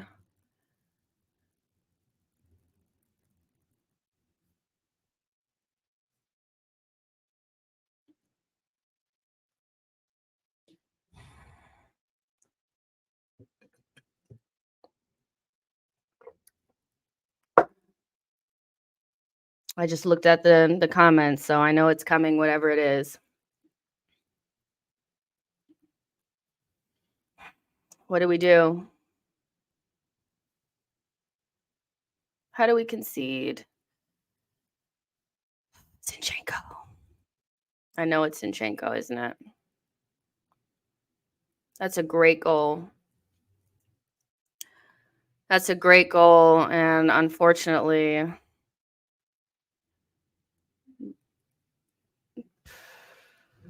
that's a great goal. There's nothing you could do about it. But they've been playing that ball into the channels all game. Trying to do that to isolate. That's just Trent, quarterback, perfect ball in. Zinchenko a little bit maybe too high. And then that's just once he's there, he's scoring. So, yeah, Zinchenko was a little asleep on that. I don't feel like that ball should be catching us out like that. You had all the time in the world to kind of see it come in. It's a really kind of easy goal to give up. It's not easy, but like it's brilliant from Salah, but I feel like we literally just watched Trent just stand there and quarterback from that position. You should be anticipating that ball. But 1-1. Adam says playing kick and run in 2023, Jason says, Jess, I said 1-2. Rep 187 says this is why we need Tomiyasu. He's not fit. He's not fit. I mean, we have to do with what we got, and right now we have Zinchenko. So you have to stay switched on and no pressure, not enough pressure on the ball, letting Trent just stand there and pick out a pass and then not being switched on to it. Easy goal, it'll, if you give players like Salah and Trent that much time to execute, they're going to execute to perfection. So, yeah, I think we need to close down the pass a little bit better. And then obviously Zinchenko needs to anticipate that pass because it just goes right over his head, Fuck. Not having fun anymore, guys. And all this damn slipping, too. All this slipping is really annoying me now.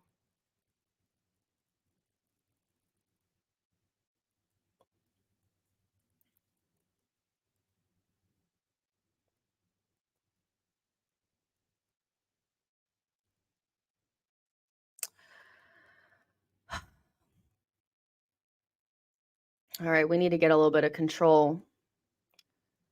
We need to get a little bit of control now because now obviously they're in the ascendance and off the ball we look okay, but you need to get some spells of possession in.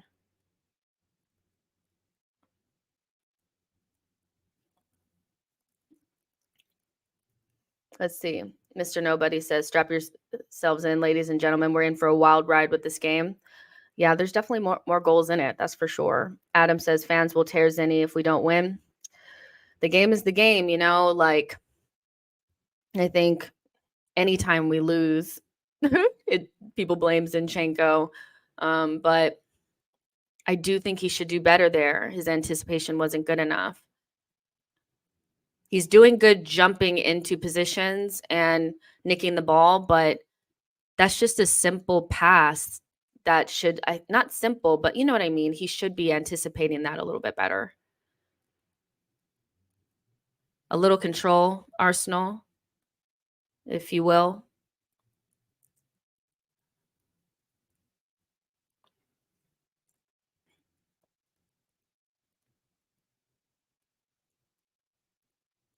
Aw, Saka unlucky.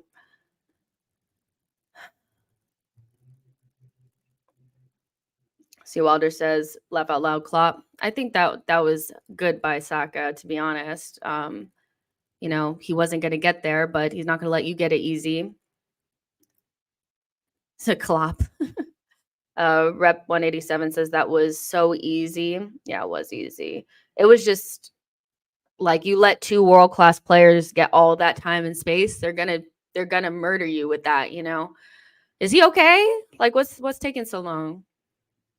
Saka didn't hit him that hard. Yeah, we need a little breather anyway. A little breather.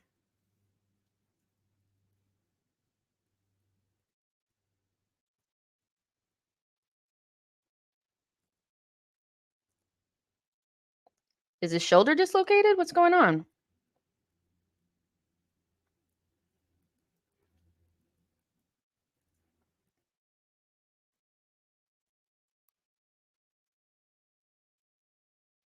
Oh shit. Oh, now they're gonna put Gomez over there. Is that a good thing or a bad thing for us? Damn. Is that a good thing or a bad thing for us? Saka tends to struggle a little bit more against the center backy ones, but it's not like Gomez is the best player in the world,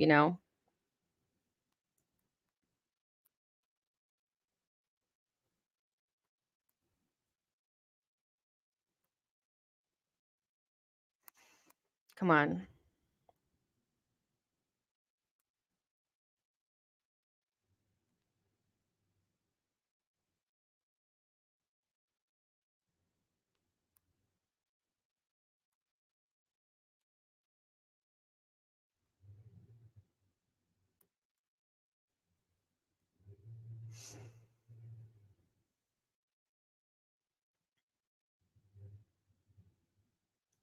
Okay.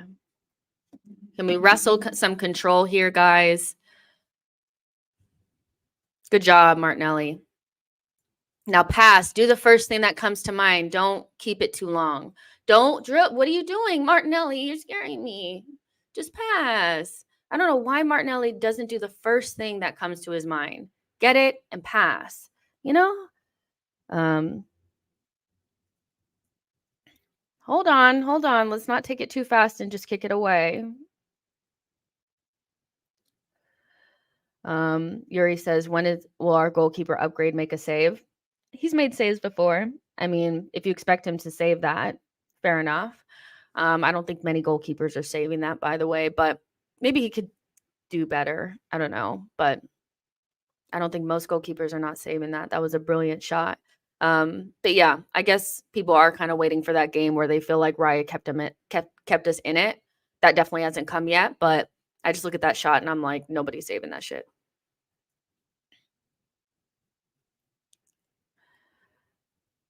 Good job, Saliba. Now get it. Corner. It was a corner. Don't get shook by the crowd, ref. That was a corner. Yeah, it is a corner. Good. Because Diaz was trying his hardest to get a goal kick. It's like, be serious. Let's see.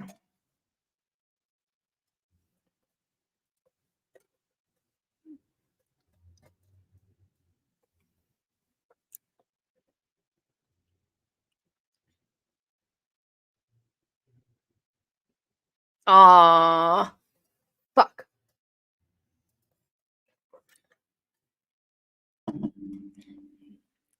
Them playing it into those channels is so dangerous.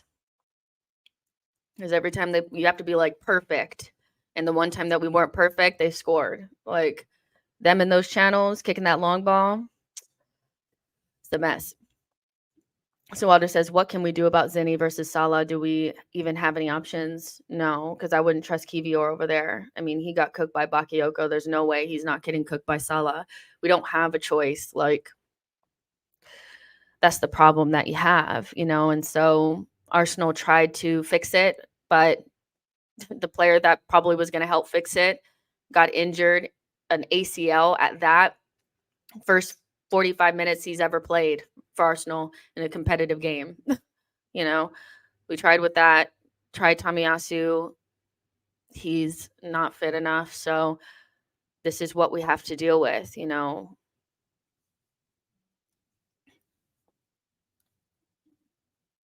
The problem that you have with Zinchenko now is that because if you look at like Salah, he's playing so wide and they're also making sure that Gabriel has to stay honest.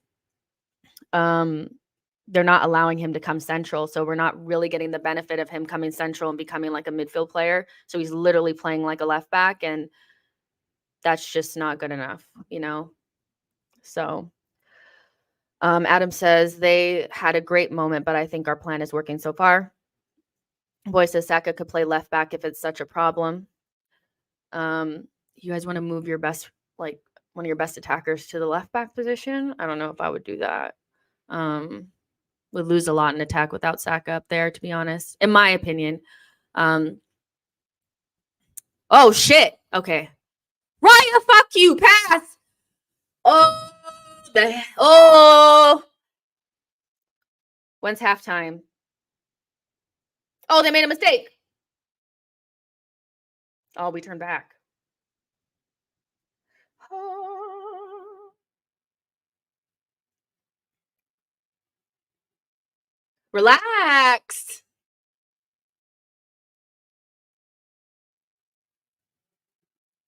What just happened with Ben there? Now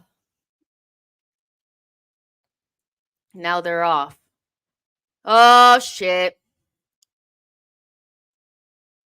Good. Now, see how they do? Like, Liverpool are so smart because we have a player down.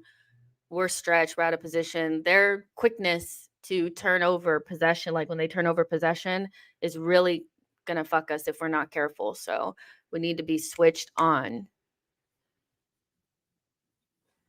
The one moment we weren't switched on, they capitalized. So that was scary. Whew, that was scary. And that is a foul from Luis Diaz. I don't know how the referee doesn't see that. I guess nobody could see that in the ground.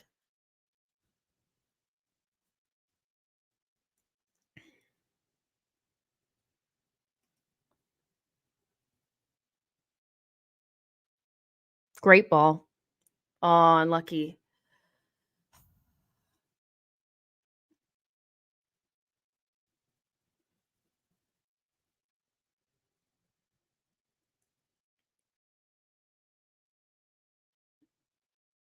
Come on, guys.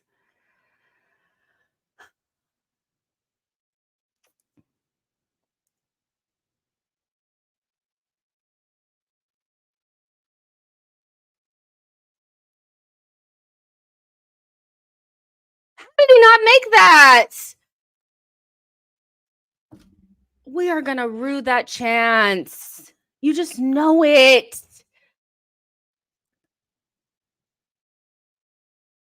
You have to put that in the back of the net. Martinelli.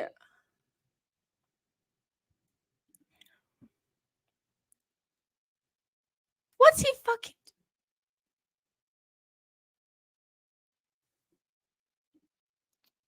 We are so going to rue that.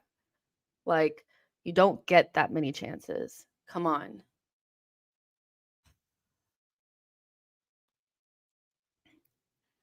And this is why when everybody's like, oh my God, it's Kai Havertz, it's not. Martinelli's not making good decisions in the final action.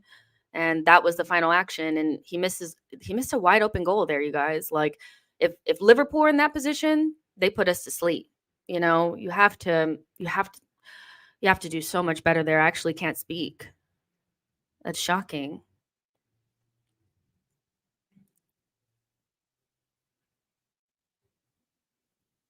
That is so shocking.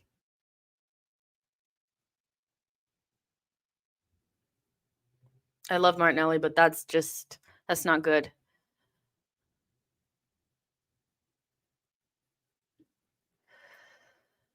Mr. Nobody says, this is what I'm saying. These chances we keep skying are going to be the death of me. John Donut says, we go again. Sir Nicholas says, I love Martinelli, but you do that again and Trossard is coming in. Sarita says, come on, boys, let's win this. Yeah, I mean, what can you say? Shut up. Anfield.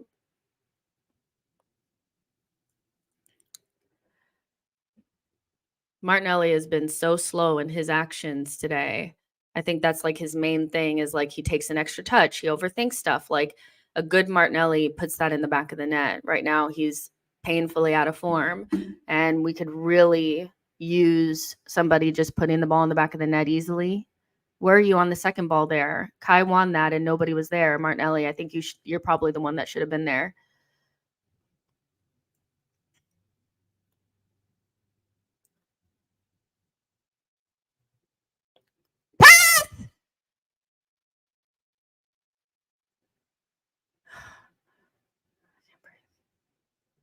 Now Martinelli's in space here. What the fuck? What are you going to do?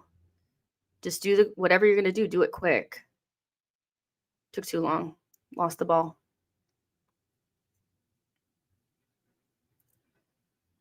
Listen, we cannot. What? What is he calling? Is it halftime? No. Oh, he called something on us? Okay. So, you can't take Martinelli off because he's our best, like, defensive forward or one of our better defensive forwards. And Zinchenko can't be left alone. But equally, you know, you also can't bring in Trossard as well because then you don't have the threat in behind. So we really just kind of need Martinelli to get better. This guy is in on goal. We are so lucky that Gakpo is not very good because Jesus needs to stop begging for fouls. Get stronger, mate. Let's see. C. Walter says Gabriel Jesus is getting no decisions again. This is how it goes in the big games. Like you don't get the calls. You know, he needs to just be a little bit stronger, I think. C. Walter says Nelly owes us a goal. I think he'll pay up today, hopefully. Jamaica says Zinni is the weakest link and Liverpool is exploiting it. Tor says Liverpool FC. Tawanda says we need Trossard. I just think you lose that threat in behind. I think it makes it easier for Liverpool. They don't have to worry about you running in behind, you know?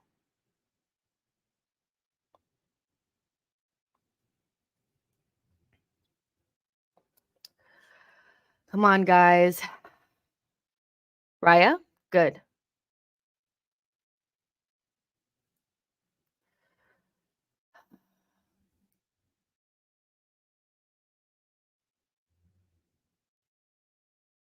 Did it go out?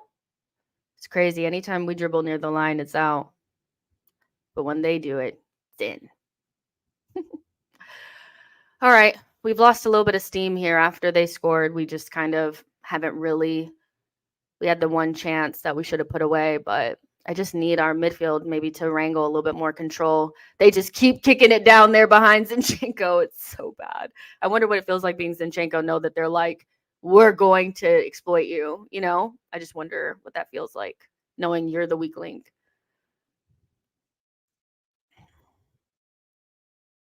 Don't foul Odegaard, please.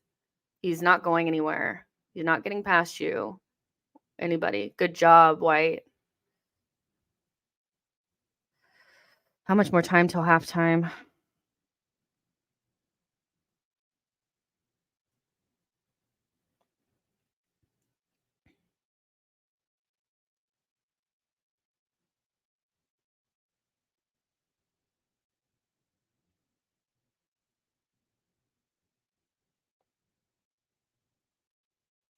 Come on, guys.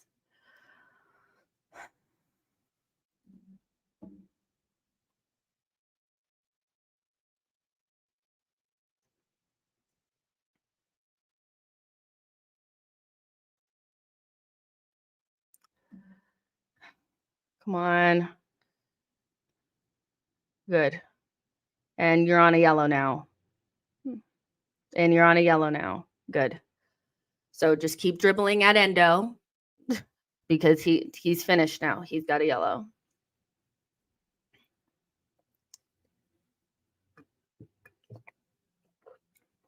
Whew.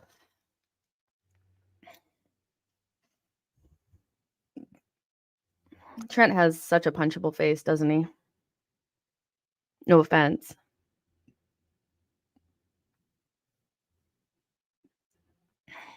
Score a fucking goal, Arsenal. Oh, that's terrible. Just kick it. Martinelli. He's our outlet. He really needs to do better. He dribbled out of bounds. Fuck.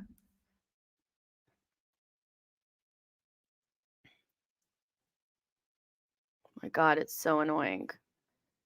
Good job, Kai. Good, Kai. Oh, Kai's out for the next game. He got a yellow. Is he out for the next game then? Is that what it is? Or when did they start over?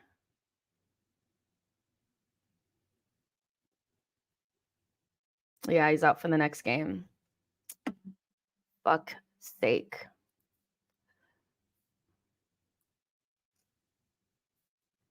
Look.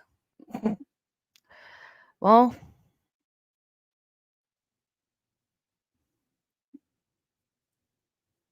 some of those tactical fouls from earlier on in the season caught up to him. That's for sure.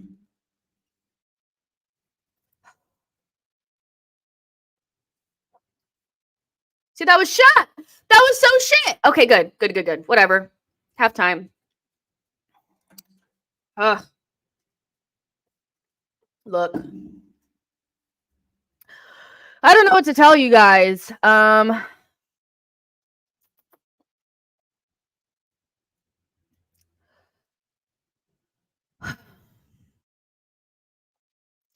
not a terrible half, but it was just like the usual thing. It's when you don't have the players that you need in games like this, there's always the chance that it will get exploited. And we knew what the weak link was. It was Zinchenko. And there was not enough pressure on the ball, in my opinion. You don't just let Trent Alexander-Arnold just stand at the halfway line and pick a pass. And then also you have to be switched on, and he switched off. So, it was a really good start to the half that ended up draining away once they scored.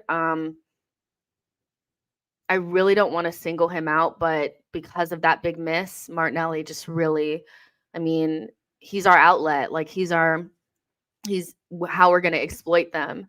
They're much more sound on their left, our right, than their right, our left. And so Martinelli not being able to kind of get beyond them and make the right decisions is something that we spoke about. Like he's kind of like the key to unlock all of this stuff. And I just think he's been very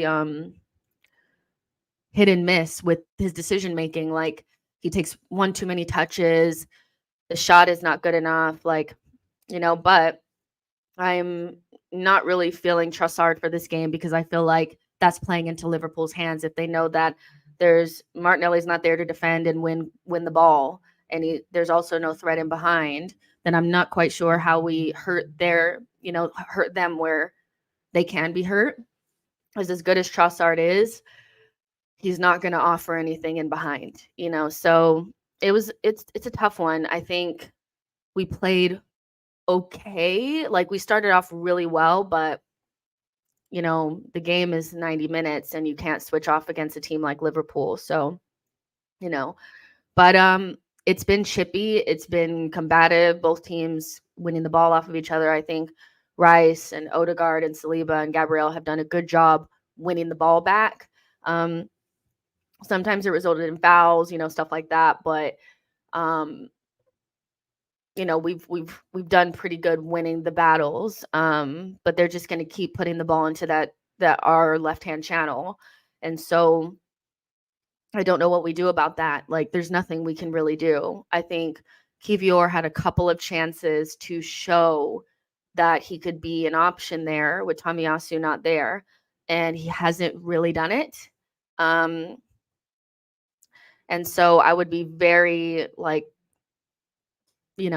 I wouldn't really want Kivior out there either. But yeah, somebody's going to have to cover a little bit more. There's going to have to be something, but I see a lot of Tomiyasu in the chat. Guys, Tomiyasu always becomes world class whenever he doesn't play and Zinchenko gets exposed or Ben White's not playing well enough. Listen, the problem that we have is Tomiyasu can't stay fit. And so that is definitely something that we need to look at. When Timber comes back, that'll probably not be an issue, but Arsenal do need to bring in another defender because if we're going to rely upon Tomiyasu and Thomas Partey to be fit for the big games, then we might as well pack it up. Let's be serious. So yeah, but I think Tomiyasu is a great player, but mentioning him consistently feels a little bit like he's not here. Like, what do you expect? What do you expect? It's a Tommy game where Tommy's not there. So we have to figure out solutions with the players that we have and support the players that we have because that's what we have, So that's all I'm saying. But good start. Good start. Saliba, Gabriel have been good. We could use a little bit more, I think, from Kai Havertz. Use a little bit more definitely for Martinelli. Gabriel Jesus and Saka, I think, have been okay. So if we could just kick it up a notch, I think Declan Rice has been good. He always is good.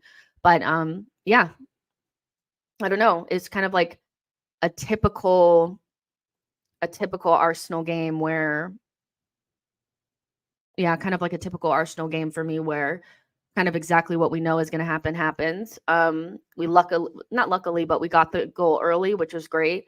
But we're always going to concede on Zinchenko's side if they could get just the right pass at the right time. People that are saying that Ramsdale would have saved that, maybe not. I've seen Ramsdale not save many easier goals than that. but he did have a good game against Liverpool at Anfield, especially when we were getting cooked, and we were kind of like batten down the hatches. Does he score? Does he save this transitional goal? I don't know. But I really don't know if this is like a Raya problem. I really just think we switched off for 1 second and we're punished. And that's what happens when you leave world-class players open. You get cooked. I don't know. But Aman says, how are people blaming Raya for that? It's Cindy's fault. I think multiple things happened wrong in that goal, not just Zinchenko. I think he's the main thing, but we didn't close down Trent Alexander-Arnold quick enough. How we're allowing him to stand up at the halfway line and just pick a pass for me is unforgivable. Samuel says, Zinni, my God, you don't give space a player like Salah. You stop him by being aggressive. Ground Rule says Odegaard was penalty. I don't know if it's a penalty or not. To me, it's, I think if it was a penalty, they probably would have given it. Let's be honest. But yeah, maybe we got away with one. Maybe we got away with one. Papa Medsaja says Raya has yet to win us points with his keeping. Fair enough. Kasim says, I think when Trent plays those long balls, our goalkeeper needs to intercept, or maybe I'm wrong. Not on the Zinchenko one. I don't want him way out there. But I just think that we got caught out the one time. I think we've done well on the balls into the channels so far. So yeah. But I don't know if I want him way out there. Does that make sense? I don't think he needs to be sweeper keepering, potentially out in no man's land. But I get what you're saying. Samuel says, yes, it is Jess, and it was a red. We got away with one. Fair enough. We usually don't get away with things like that. So if it was, then fair enough. Jacob says, Saka and Martinelli have been shut down. They have been poor so far. Thank you so much for your super chat. I really appreciate it, Jacob. I disagree a little bit on they've been shut down. I think they've made poor decisions. I actually don't think Saka's been bad. To me, I don't think he's been bad. I don't think he's been clamped. I think he's gotten into decent positions. I think when you look at Martinelli and where he's been in the game, I don't. Are we saying the same thing if Martinelli puts that ball in the back of the net? I think the second part of what you're saying is more correct, in my opinion, is maybe they've been poor in their decision making. Maybe. I don't think Saka has been as bad as Martinelli, but have they been shut down? No. I mean, if anything, they're shutting themselves down. So to me, it's the same thing as decision making. When Salah got into the box, he did a little shimmy, took a shot. When our players get into the box, they slow down, they turn backwards, they pick the wrong pass, they shoot to the side netting. I think it's more about decision making than anything else, not them being shut down. But thank you so much for your super chat. I really appreciate that. Arnolito says it's not that deep. A great player in Salah scores against a weak link.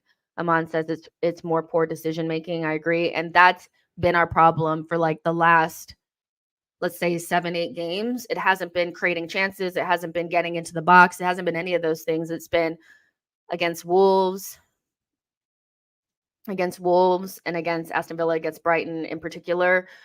We beat, Brighton and Wolves well because, listen, we're the better team. But there were so many chances in those games to score maybe 4, 5, 6 goals, and we just didn't do it. We ended up with 2 in each of those games, and then against Villa, away from home, we didn't get the goal at all, So for me, it's just decision making, and that final action is not good enough for any of our players. We need to be much, much, much better in the final third. But to me, the game is always going to be highly contested. I do think that sometimes we have an unrealistic expectation of our players in big matches. I think other teams get to be good too, and Liverpool are at home and they're a very good side.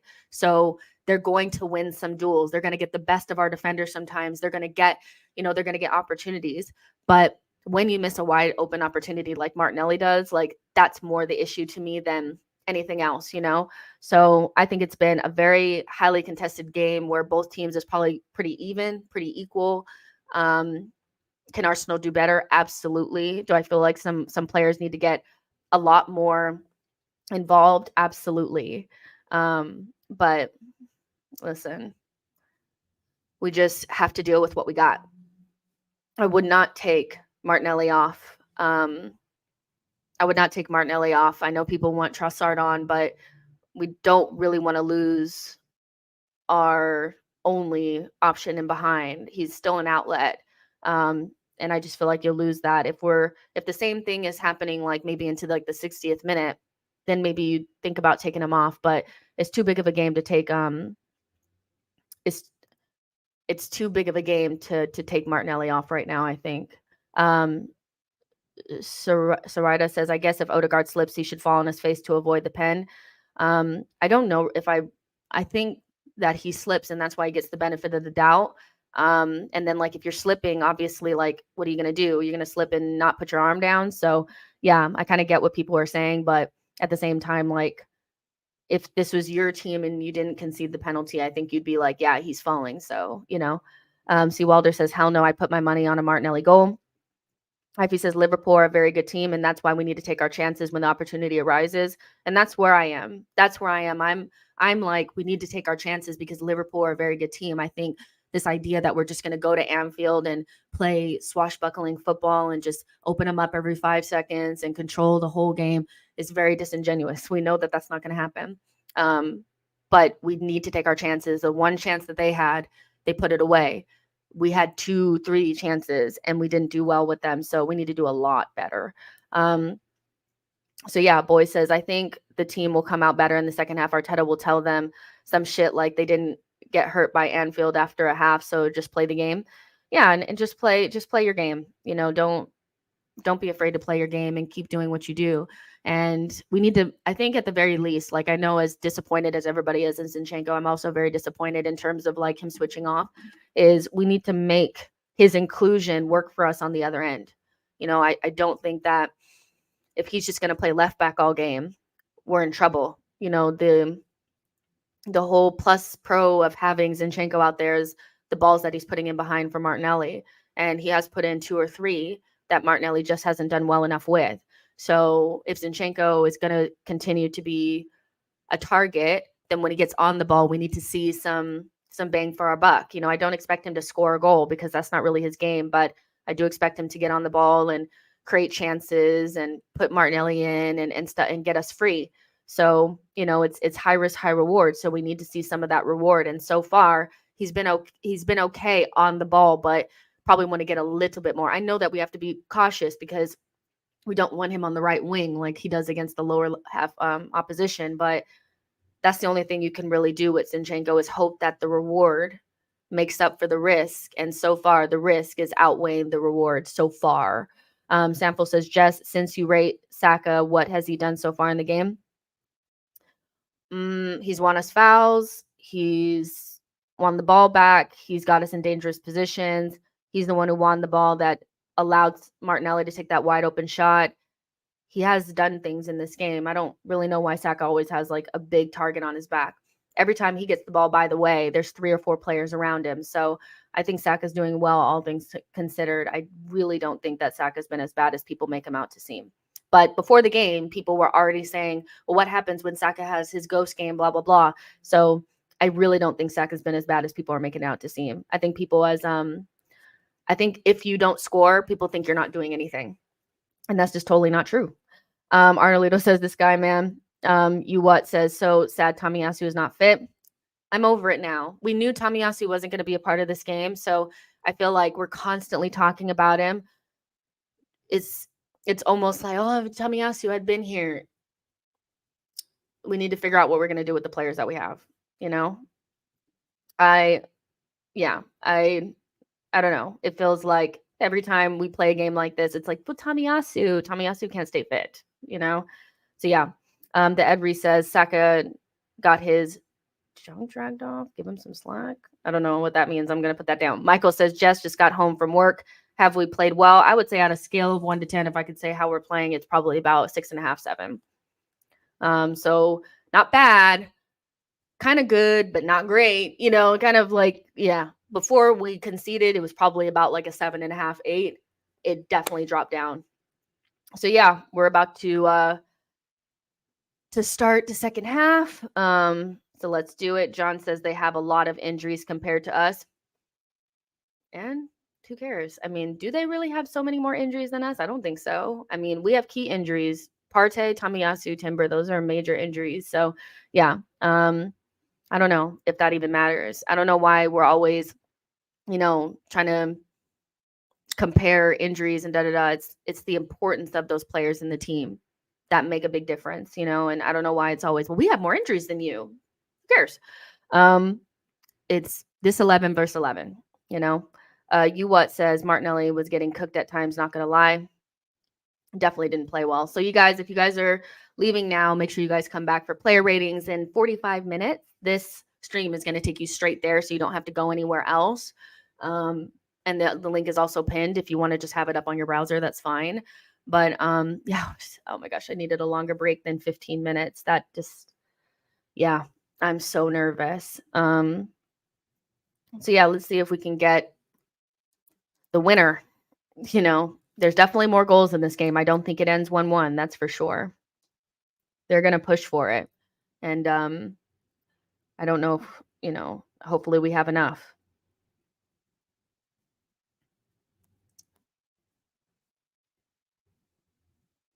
I should have used the bathroom. I'm in trouble now.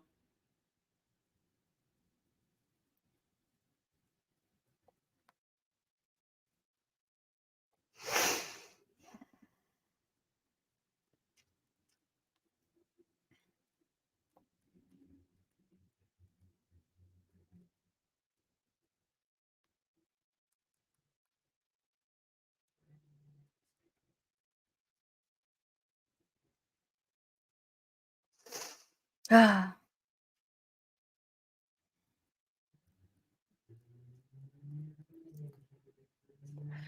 right.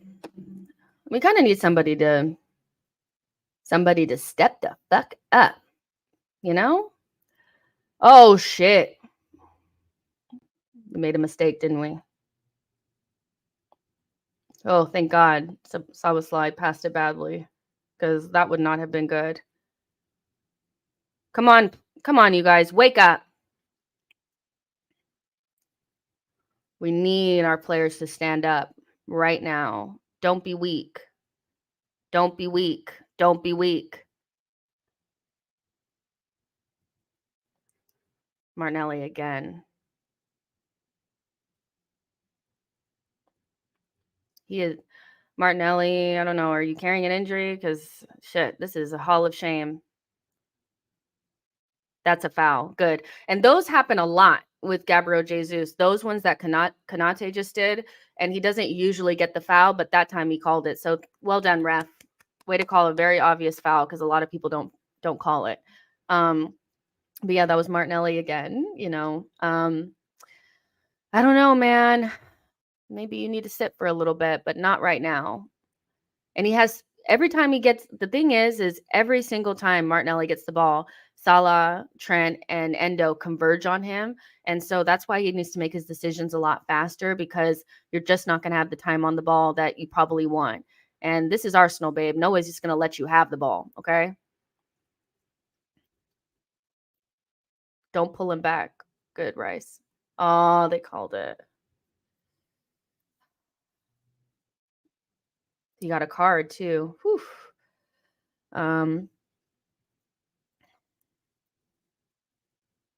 Not used to Rice not losing the ball like that. Sarita says, I hope your vision comes true. Adam says, but Rice, of course, gets a yellow. F this ref. Boy says, come on, guys. You cannot tell me Martinelli is at the races today. The thing is, they gave Endo a yellow for this similar thing. So Rice was always going to get a yellow for pulling somebody back, technical foul. So Boy says, this isn't Sheffield, man. Yeah, like, you're not going to have all that time on the ball. So you need to figure out what you're going to do with it before you kind of get it, and he's not making fast decisions. Good job, Jesus. I really should have used the bathroom.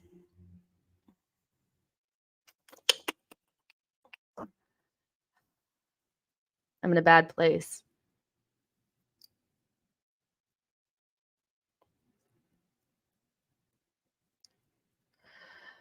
Can we get some control of the game?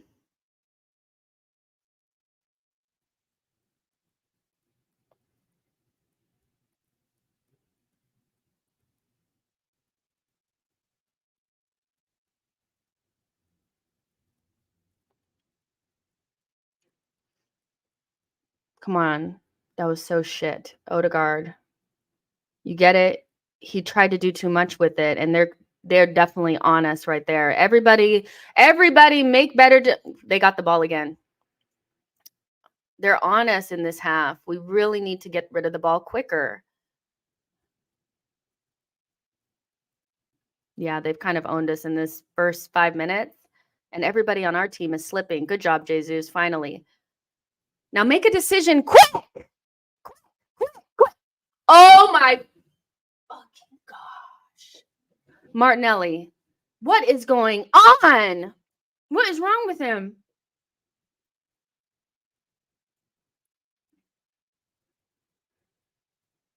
Kick it out.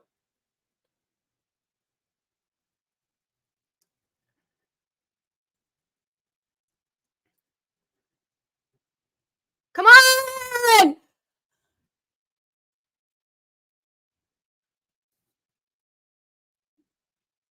Is he injured?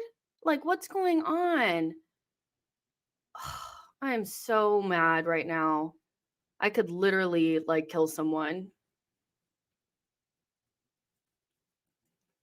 Listen, we're like, all Martinelli had to do is pass that ball through, and he doesn't. And then he gets it, and then he doesn't make a decision. You have to make a decision. He's so indecisive today. It's insane. I love Martinelli, but this is a really poor performance. And come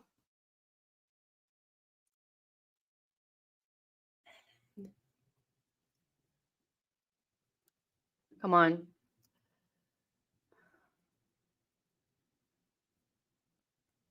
Yeah, we're not going to get those, Kai. You need to stand up a little bit. Come on. Come on, you guys. I love you so much, but please. I love you, but please. I can't believe what I just seen from Martinelli in 2 instances back to back. So crazy. Insane.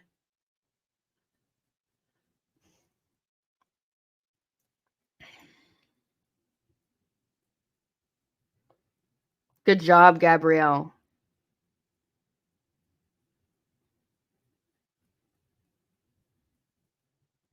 You guys, I almost crashed the screen. This stream. If our players do not get the fucking ball off their toe, what is Zinchenko doing there? Oh my god.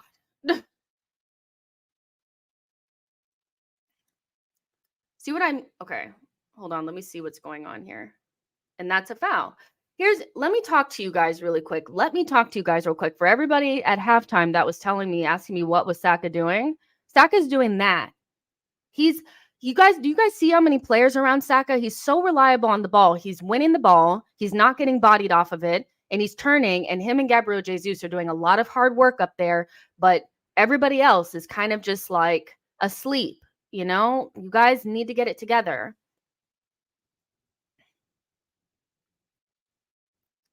Do the simple shit right.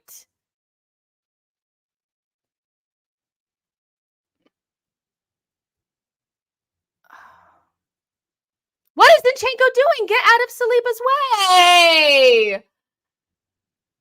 Zinchenko is really fucking us right now. Yeah, they're going to score.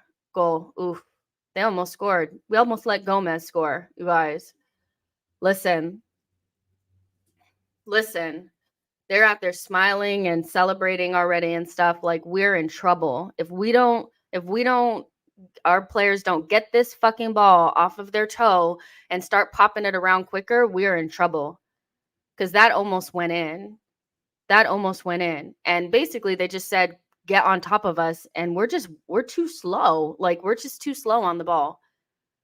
We're not winning our duels anymore.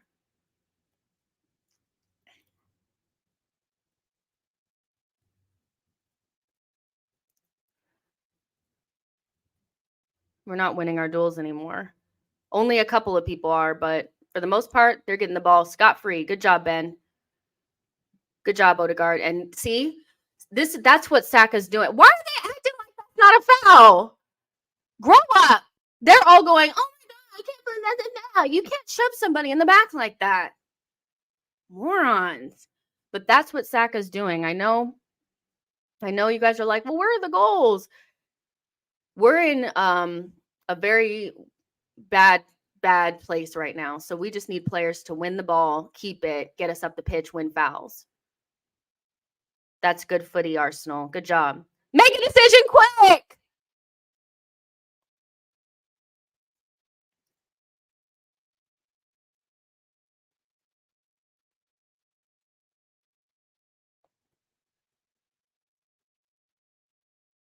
He has to take Martinelli off. He has to. This is getting ridiculous now. He has to come off, I think. I love Martinelli. It would suck to lose the outlet, but right now he's losing the ball too much in decent areas and he's not decisive enough. He needs to be really decisive right now. And everything that he's doing is like very, like he's too in his head right now. It's pissing me off.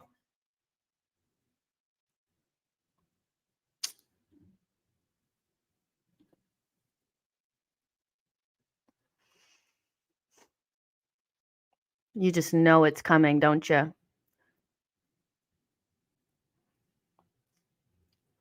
You just know it.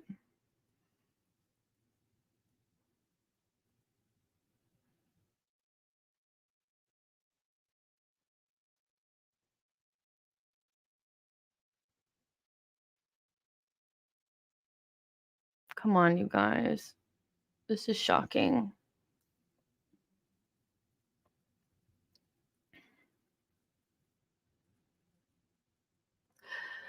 Tracy says this is Martinelli's worst game in an Arsenal shirt by far. It's pretty damn bad, that's for sure. Boy says, can we please get someone on before Liverpool score? Mr. Nobody says, nah, Nelly, bro, Trossard needs to come on now. I tried to advocate for Martinelli because good job, Rice and Odegaard there. But right now I can't. That has to be a corner. Damn.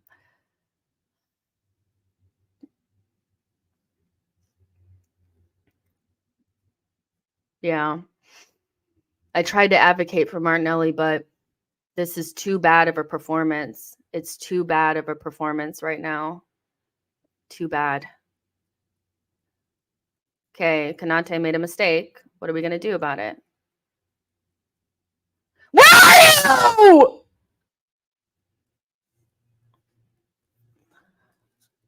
Nah. This is not on Jesus. This is not on Jesus. This is not on Jesus. Did you see that? That is a ball that any normal person should be on the end of but they're all in their fucking head that they just watched Jesus get to that position and they didn't even anticipate a cross. Sickening. Zinchenko, that was a poor pass. And that was a bad one from Ben White. Some of the distribution from the back has been really poor.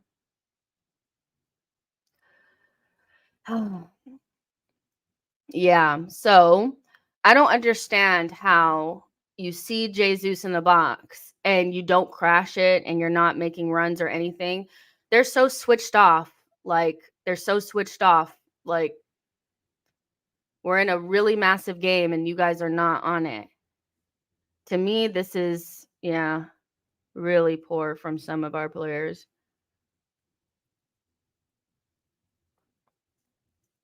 Isn't that like a normal thing in football? Like, oh, when you see your friend in the box, make sure you're crashing it,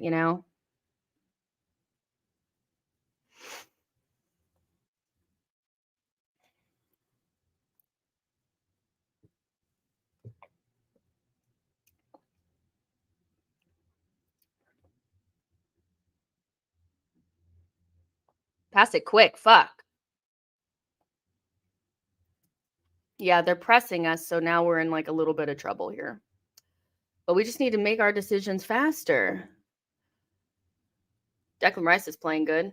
The left-hand side needs to wake the fuck up. Wake your ass up. Get in the box.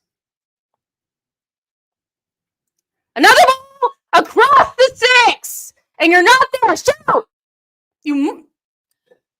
Another ball across the 6, and there's nobody going to it. Oh, my heart is jumping. Oh my God. I'm going to switch this off. Woo! Martinelli again. He was the closest one to it, and he still didn't like make a dynamic run. It was like half baked. Some of y'all ain't committed. You had all week to prepare for this.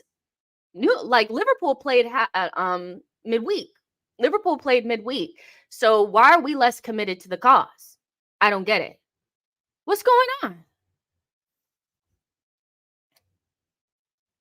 Nah, man. Y'all ain't winning this. You're not winning this if you don't fix up. Fix up. It's bullshit.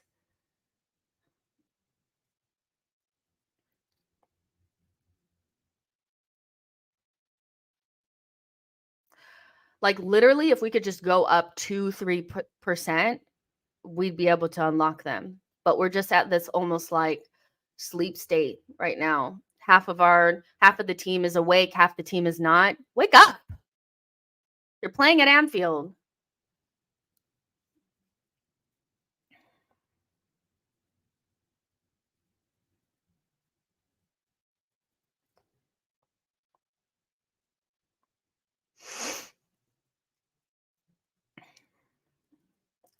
Jason says, what is wrong with this team at Anfield? You have half of the team that are like awake and doing things, and then you have the other half that are like, even Martinelli's body language, I don't like. Like, I know you're feeling sorry for yourself, but you've been in good positions. Like, it's not anybody's fault but your own. Really, beyond like Gabriel, Rice, Saliba, Jesus, I think everybody else has been a little undercooked in some way or another. You know, like Saka's been good too.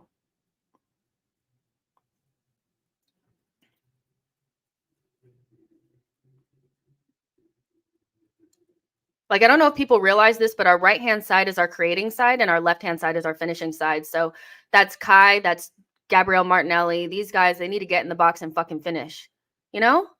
Like,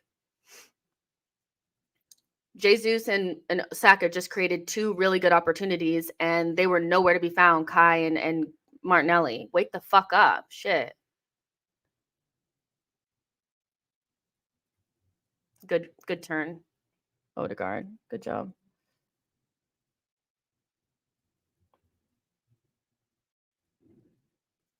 Stu Wilder says, I take a draw, but I'm holding on to the rogue Martinelli goal before he gets hooked. Nicholas says, why is Arteta so reactive to changes? What changes would you guys make? I know beyond Trossard and beyond Trossard,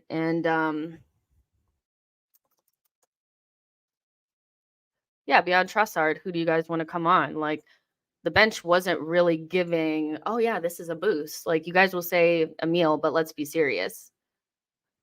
Oh, that's not good. The ball's not out. Yeah, that ball's not out. So people are saying ESR. For what though? Off the ball, he's not doing shit. You know, so who else? I don't know. Maybe ESR. I don't know. We don't really have game changers on the bench except for Trossard to me.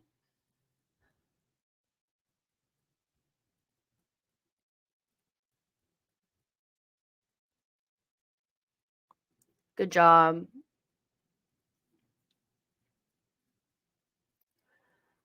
Pass it quick. He's there. That's a foul. Odegaard's getting killed out there. Another foul. Another foul. Ref, we want the foul. I would have preferred the foul there. It was a foul. He fouled himself. He fouled himself. He's in pain, but he fouled himself. Like, come on, be serious. You what says Klopp is doing subs. We need to react. Coach Dave says you have to do something to shake shit up. Things are looking stale. Guest says he's on loan at Real Sociedad. Tierney? Somebody's saying Tierney. C. Wilder says Diaz looks in pain. Boy says Jorginho for Havertz. Jorginho is useful this game, and Havertz on a yellow. Don't want to risk it. Boy says also need Nelson on for Saka. Saka's on a yellow. And I want to see what Liverpool do with the different attacking player there. Y'all would take off Saka? I'm glad you guys aren't coach. I would not take Saka off. I would not take Saka off for Nelson. Like, no. That sounds... No.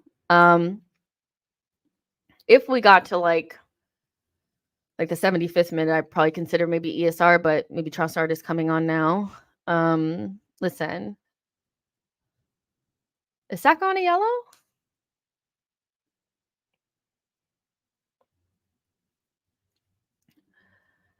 Boy says Saka getting locked off. They put 3 on him. I mean, Saka just created a really good opportunity and nobody was there.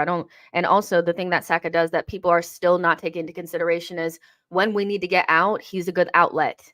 You can rely upon him to keep the ball and get us up the pitch and get fouls. Those things are important at places like Anfield. You take him off, you're going to lose some of that. I really don't think people are thinking this through. Take Saka off, you lose a really important outlet. So no, let's be serious. I'm not taking Saka off. You guys want to go the rest of the game with Nelson and Trossard? As much as I know that, we're not feeling Nelson or Martinelli and shit like that, I am not taking Saka off. Boy says Nelson will give heart. We need some heart at Anfield.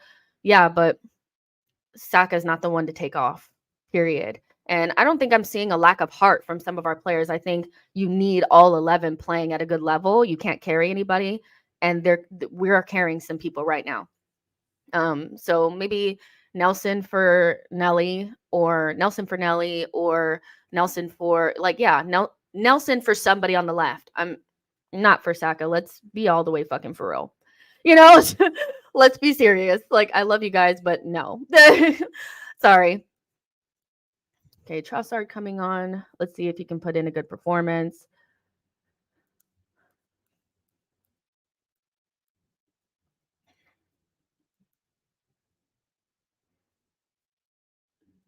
Let's see.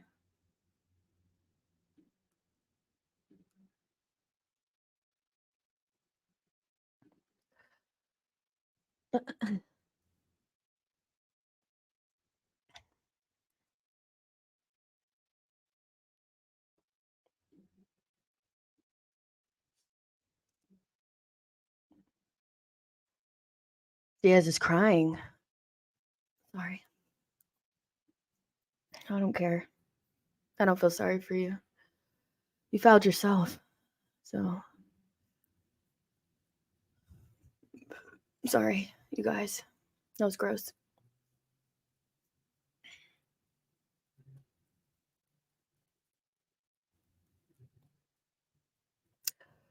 I'm so nervous.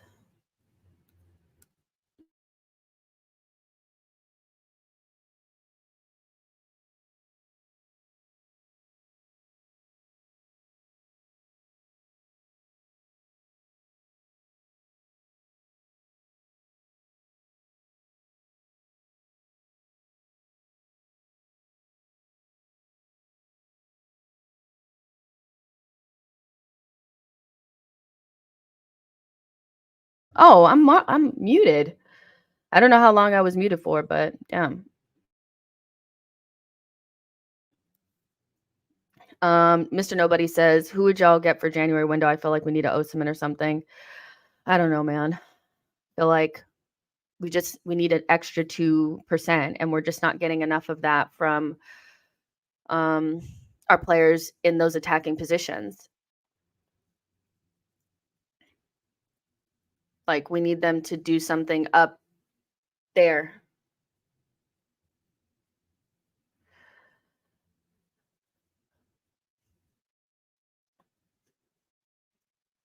Oh shit, this is scary.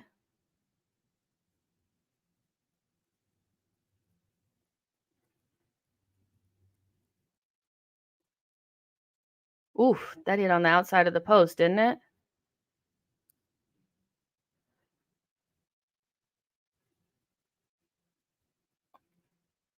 Yeah, I felt like, oh yeah, that hit the outside of the post. Mr. Nobody says, who would Joe? Oh yeah, you already said that. Seawalder says not long. Oh God. Let me turn this off because you guys are scaring me.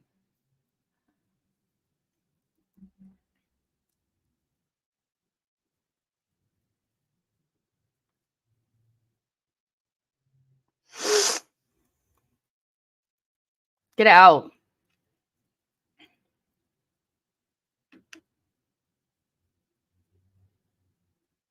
Oh shit, let's go. Just hold it up, Trusty. Trusty, hold it up. Wait for somebody to get into the box. Do not lose it. Good, got a corner. Good, got a corner. That's better than just giving it straight back to them.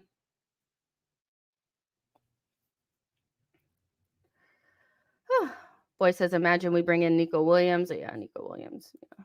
I cannot talk about transfers right. I love you guys, right? I do, but I can't talk about transfers right now. I really can't. We're playing. Like, got to focus on what we have right now.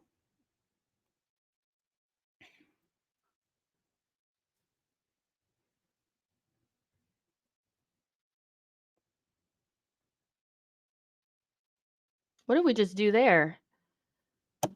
We definitely are getting scored on right now. Yeah! Yeah, he kicked it over. Thank God. Or he kicked it into the thing. Okay, great. Okay, that was calamitous defending. Like, what was that? We ran into each other. What are we doing? Quick! You wait too long. How did they not score? How did they not score? Yes.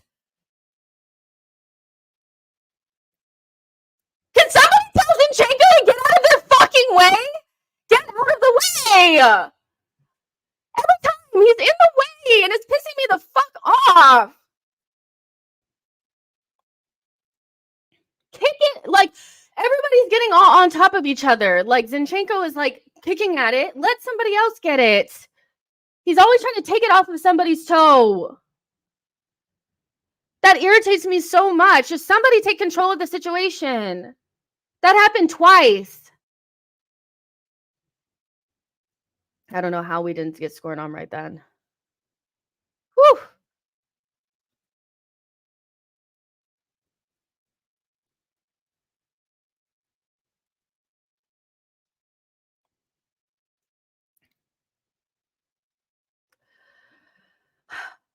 We really need somebody to like step up.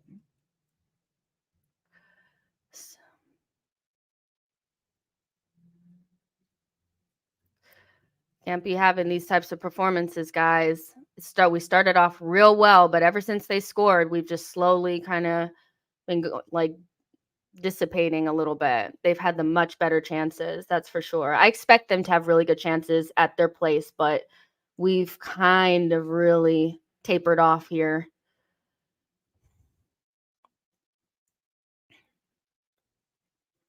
I gotta pee. I'm about to go and come back and see if they score because I can't get over how they didn't score and how we kept winning the ball, but we kept giving it back to them. That is just so annoying to me. Stop giving it back to them. It's so Arsenal. I love this team, but fuck off.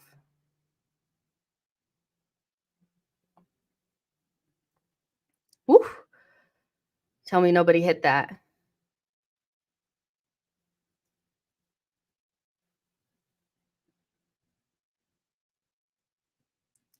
How did they get another corner out of that?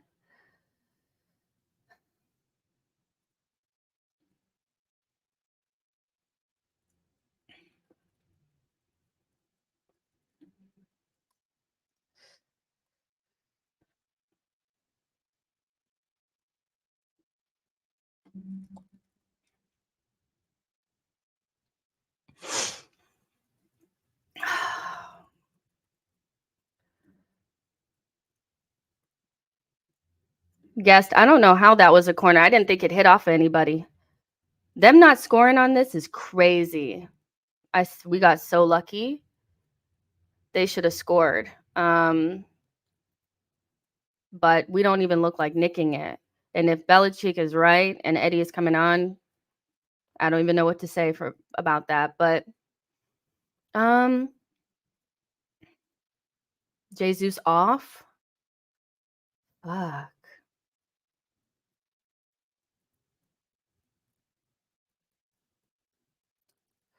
For what? Why would we take Jesus off?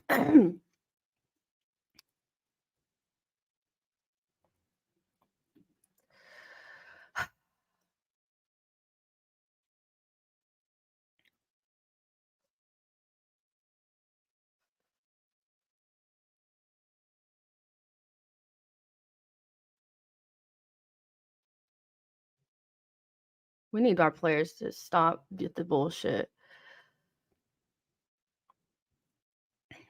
Good, Ben.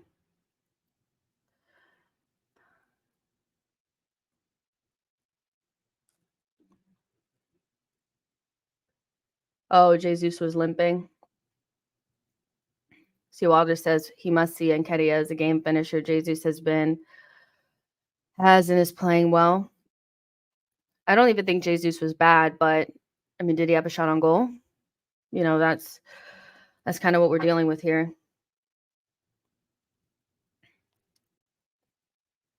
So we really need to we know what our weakness is. Last 3 big games that we played, we know what our weakness is. So obvious. And I agree with you guys. We need like a striker or something like that. But the likelihood of us getting one in January is a little bit like, you know.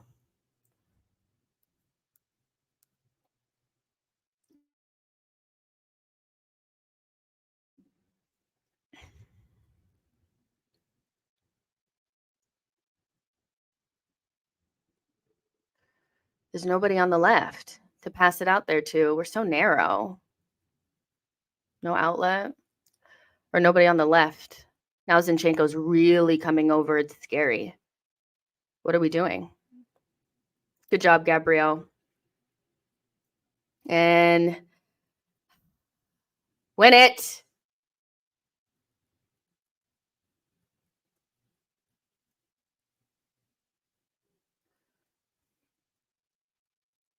Just win it. Why do we keep slipping? What's going on?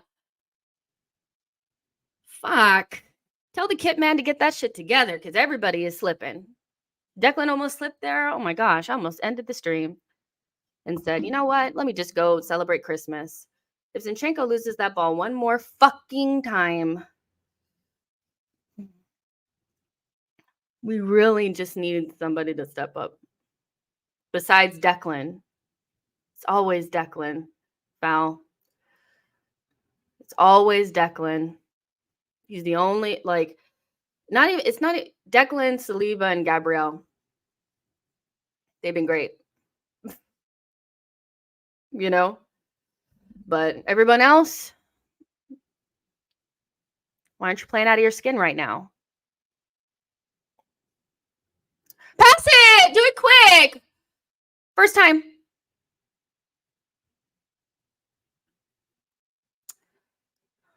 That might be on goal, you know.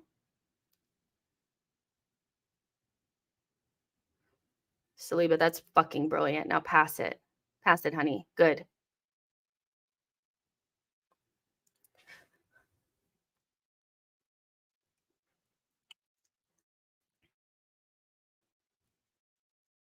Why we wait so long?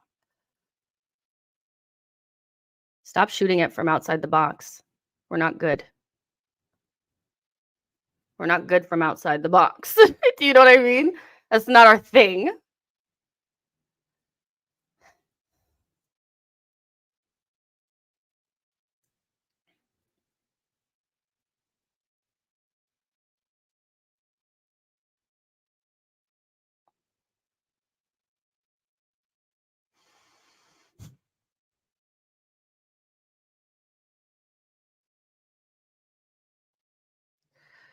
We got a little control right now. Got to make something out of it.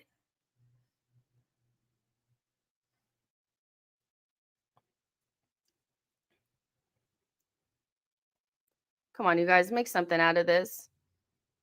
I'm gonna cry, man.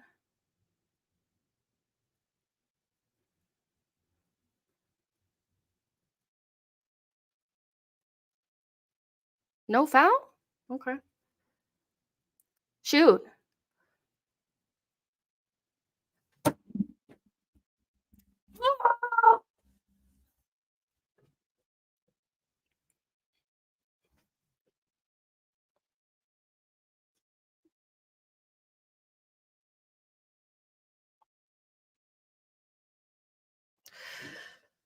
I'm not even gonna say what I want to say, because if I do this, I won't be able to have this online. It'll get taken off.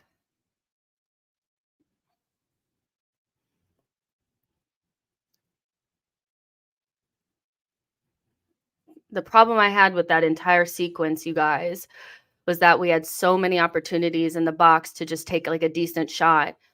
Havertz takes a shot and it spins off of the outside of his foot. It looked like he was still thinking about the penalty. They'll do the penalty check and you can beg for the penalty after, but I need that to be on goal because you're literally in the box, you know?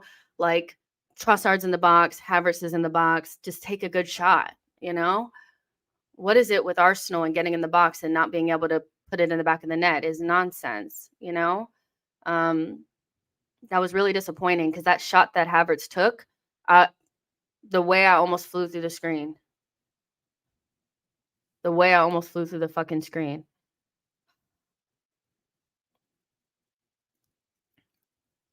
Shoot it.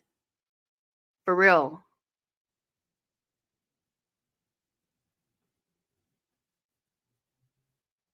Keep playing.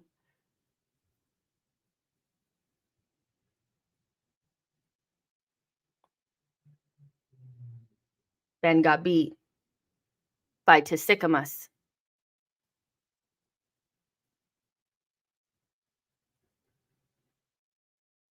Good job, Eddie.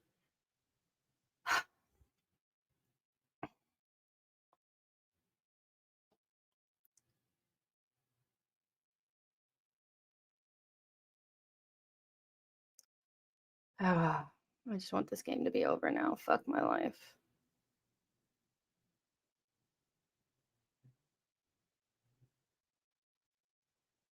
Good job, Declan. Zinchenko's inability to know that he's in and around the defensive third and needs to just get it out is crazy. He has such a lack of like awareness. It's crazy. Salah, you fouled, man. You fouled, bro. Come on now. I need Klopp to get a motherfucking yellow, okay? See that? Did you see that? And it was a foul. They're just trying to intimidate the refs. To give him some shit they don't deserve. The way when this game is done, I'm just gonna like be so happy in life. Win, lose, or draw, I'm free.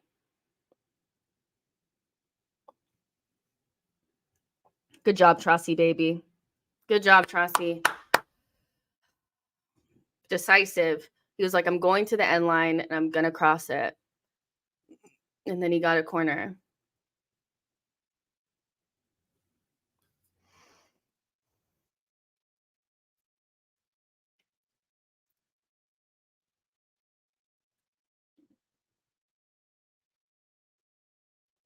I love that. Exactly.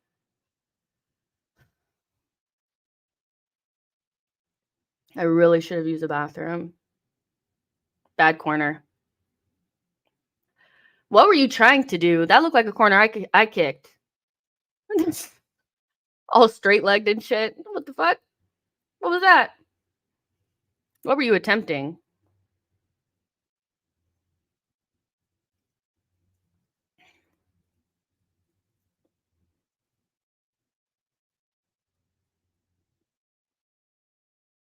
Throw it in. They're just gonna add all this time on.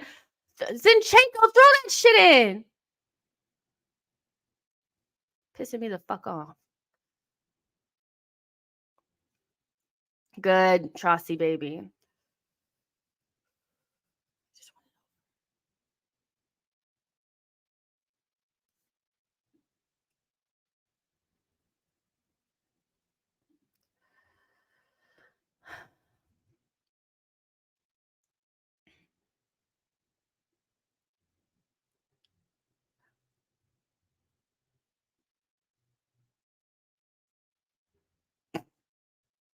Why did Eddie get a yellow? He was turning. He was trying to kick the ball. I don't know. Whatever. He turns, and then, yeah, he took too long of a touch because he was getting ready to shoot. Eddie was getting ready to shoot. He was like, I see goal. Whatever. You know why he felt like he needed to give Nketiah that yellow? Because he rightfully gave Salah a yellow. And so he felt like he needed to even it up because Klopp and them bitched. Get out of each other's way. Eddie's being fouled, sir. The ref is a fucking moron. He cannot be serious. That was he was holding Eddie.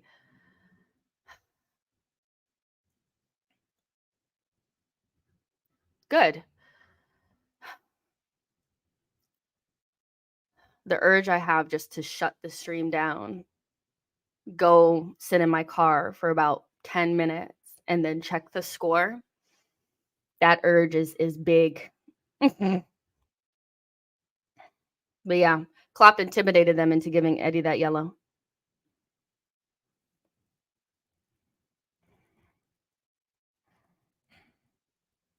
Can't wait for this to be over, child.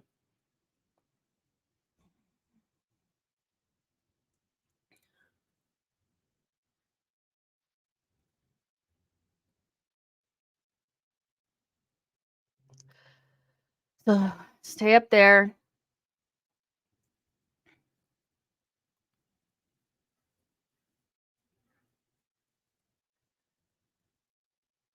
Great tackle. Huh? Bitch.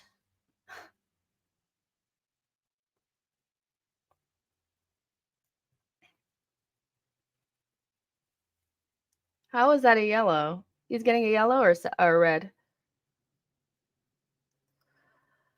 That wasn't a... Let me see. He got the ball! He doesn't even touch him with the studs. Aw, ref, come on. They're just trying to intimidate the ref.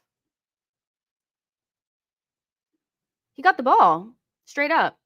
Anybody with 2 eyeballs can see that he got the ball. He got the ball, and then he didn't even hit him with the studs or anything. I feel like the ref they were just trying to intimidate the refs there and made a big deal out of nothing. It was maybe just a foul.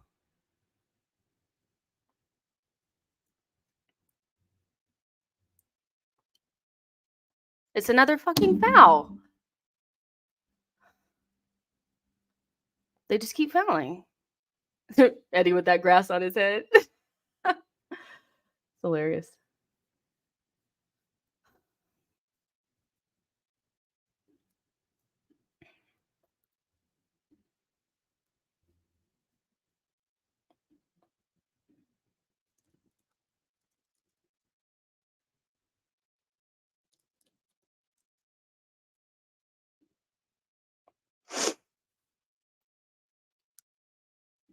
I am shaking and I'm scared that something crazy's gonna happen.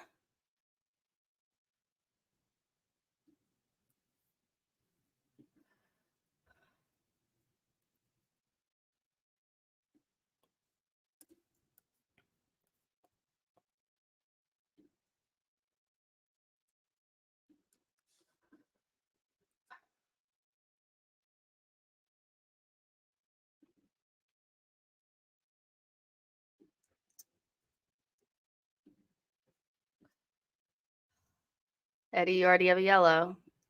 Now go! Pass it quick! Come on, make a decision. God, our decision making when we get into those positions is not good enough for me. Good. Now put relax.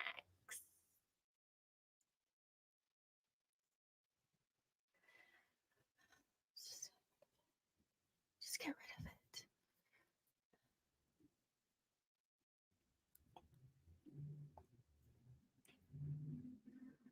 Come on.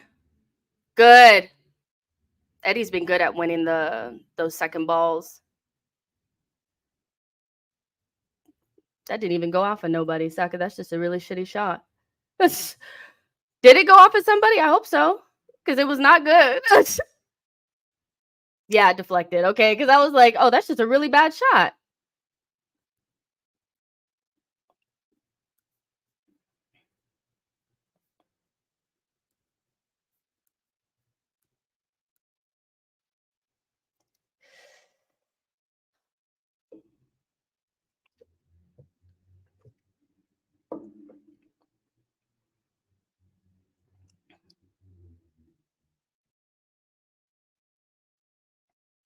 Get it. Yeah, just let it run out. It's fine.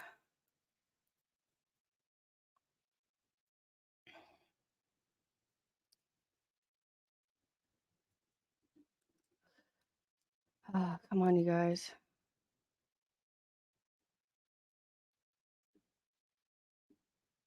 Excuse me.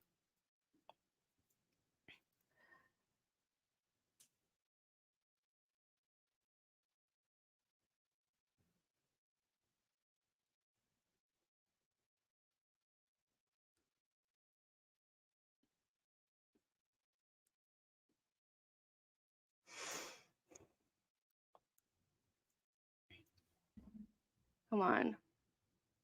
I thought that shit said 4 at first. Where'd they get the 5 from? Am I tripping? Didn't I? I could have sworn it said 4 minutes of extra time. And all of a sudden it became 5. I don't know. Maybe I'm tripping.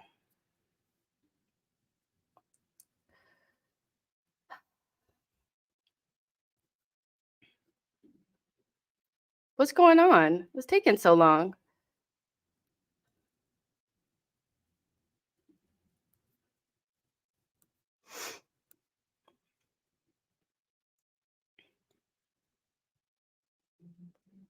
Come on.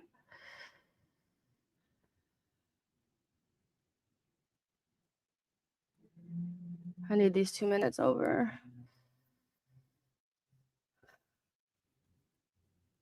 Yeah, they did say 4.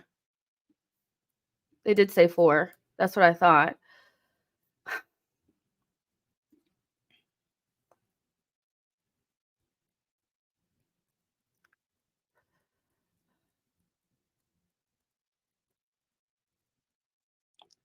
Good, Saka. Our ball.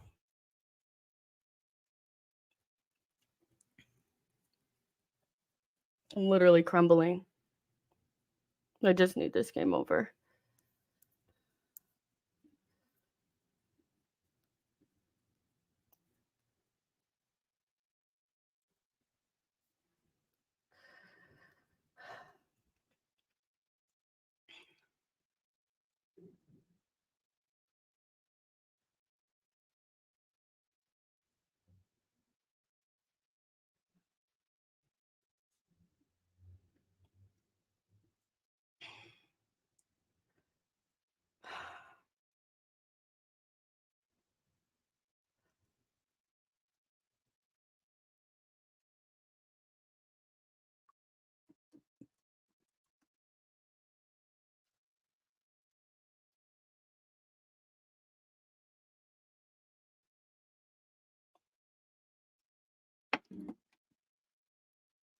Is it over, you guys? Tell me.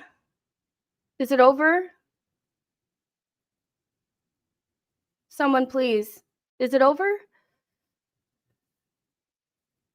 Put me out of my misery. Yes! I'll take it! I'll take that! Oh my god, I was dying! Oh shit! Oh, you guys have no idea. I was waiting for you guys to say something. It was so quiet for those last 2 minutes. I was like, please, somebody tell me I'll fucking take that. I'll take that. All right, you guys. I'm going to end this stream and we're going to go straight over to player ratings. Love you guys. See you in a sec.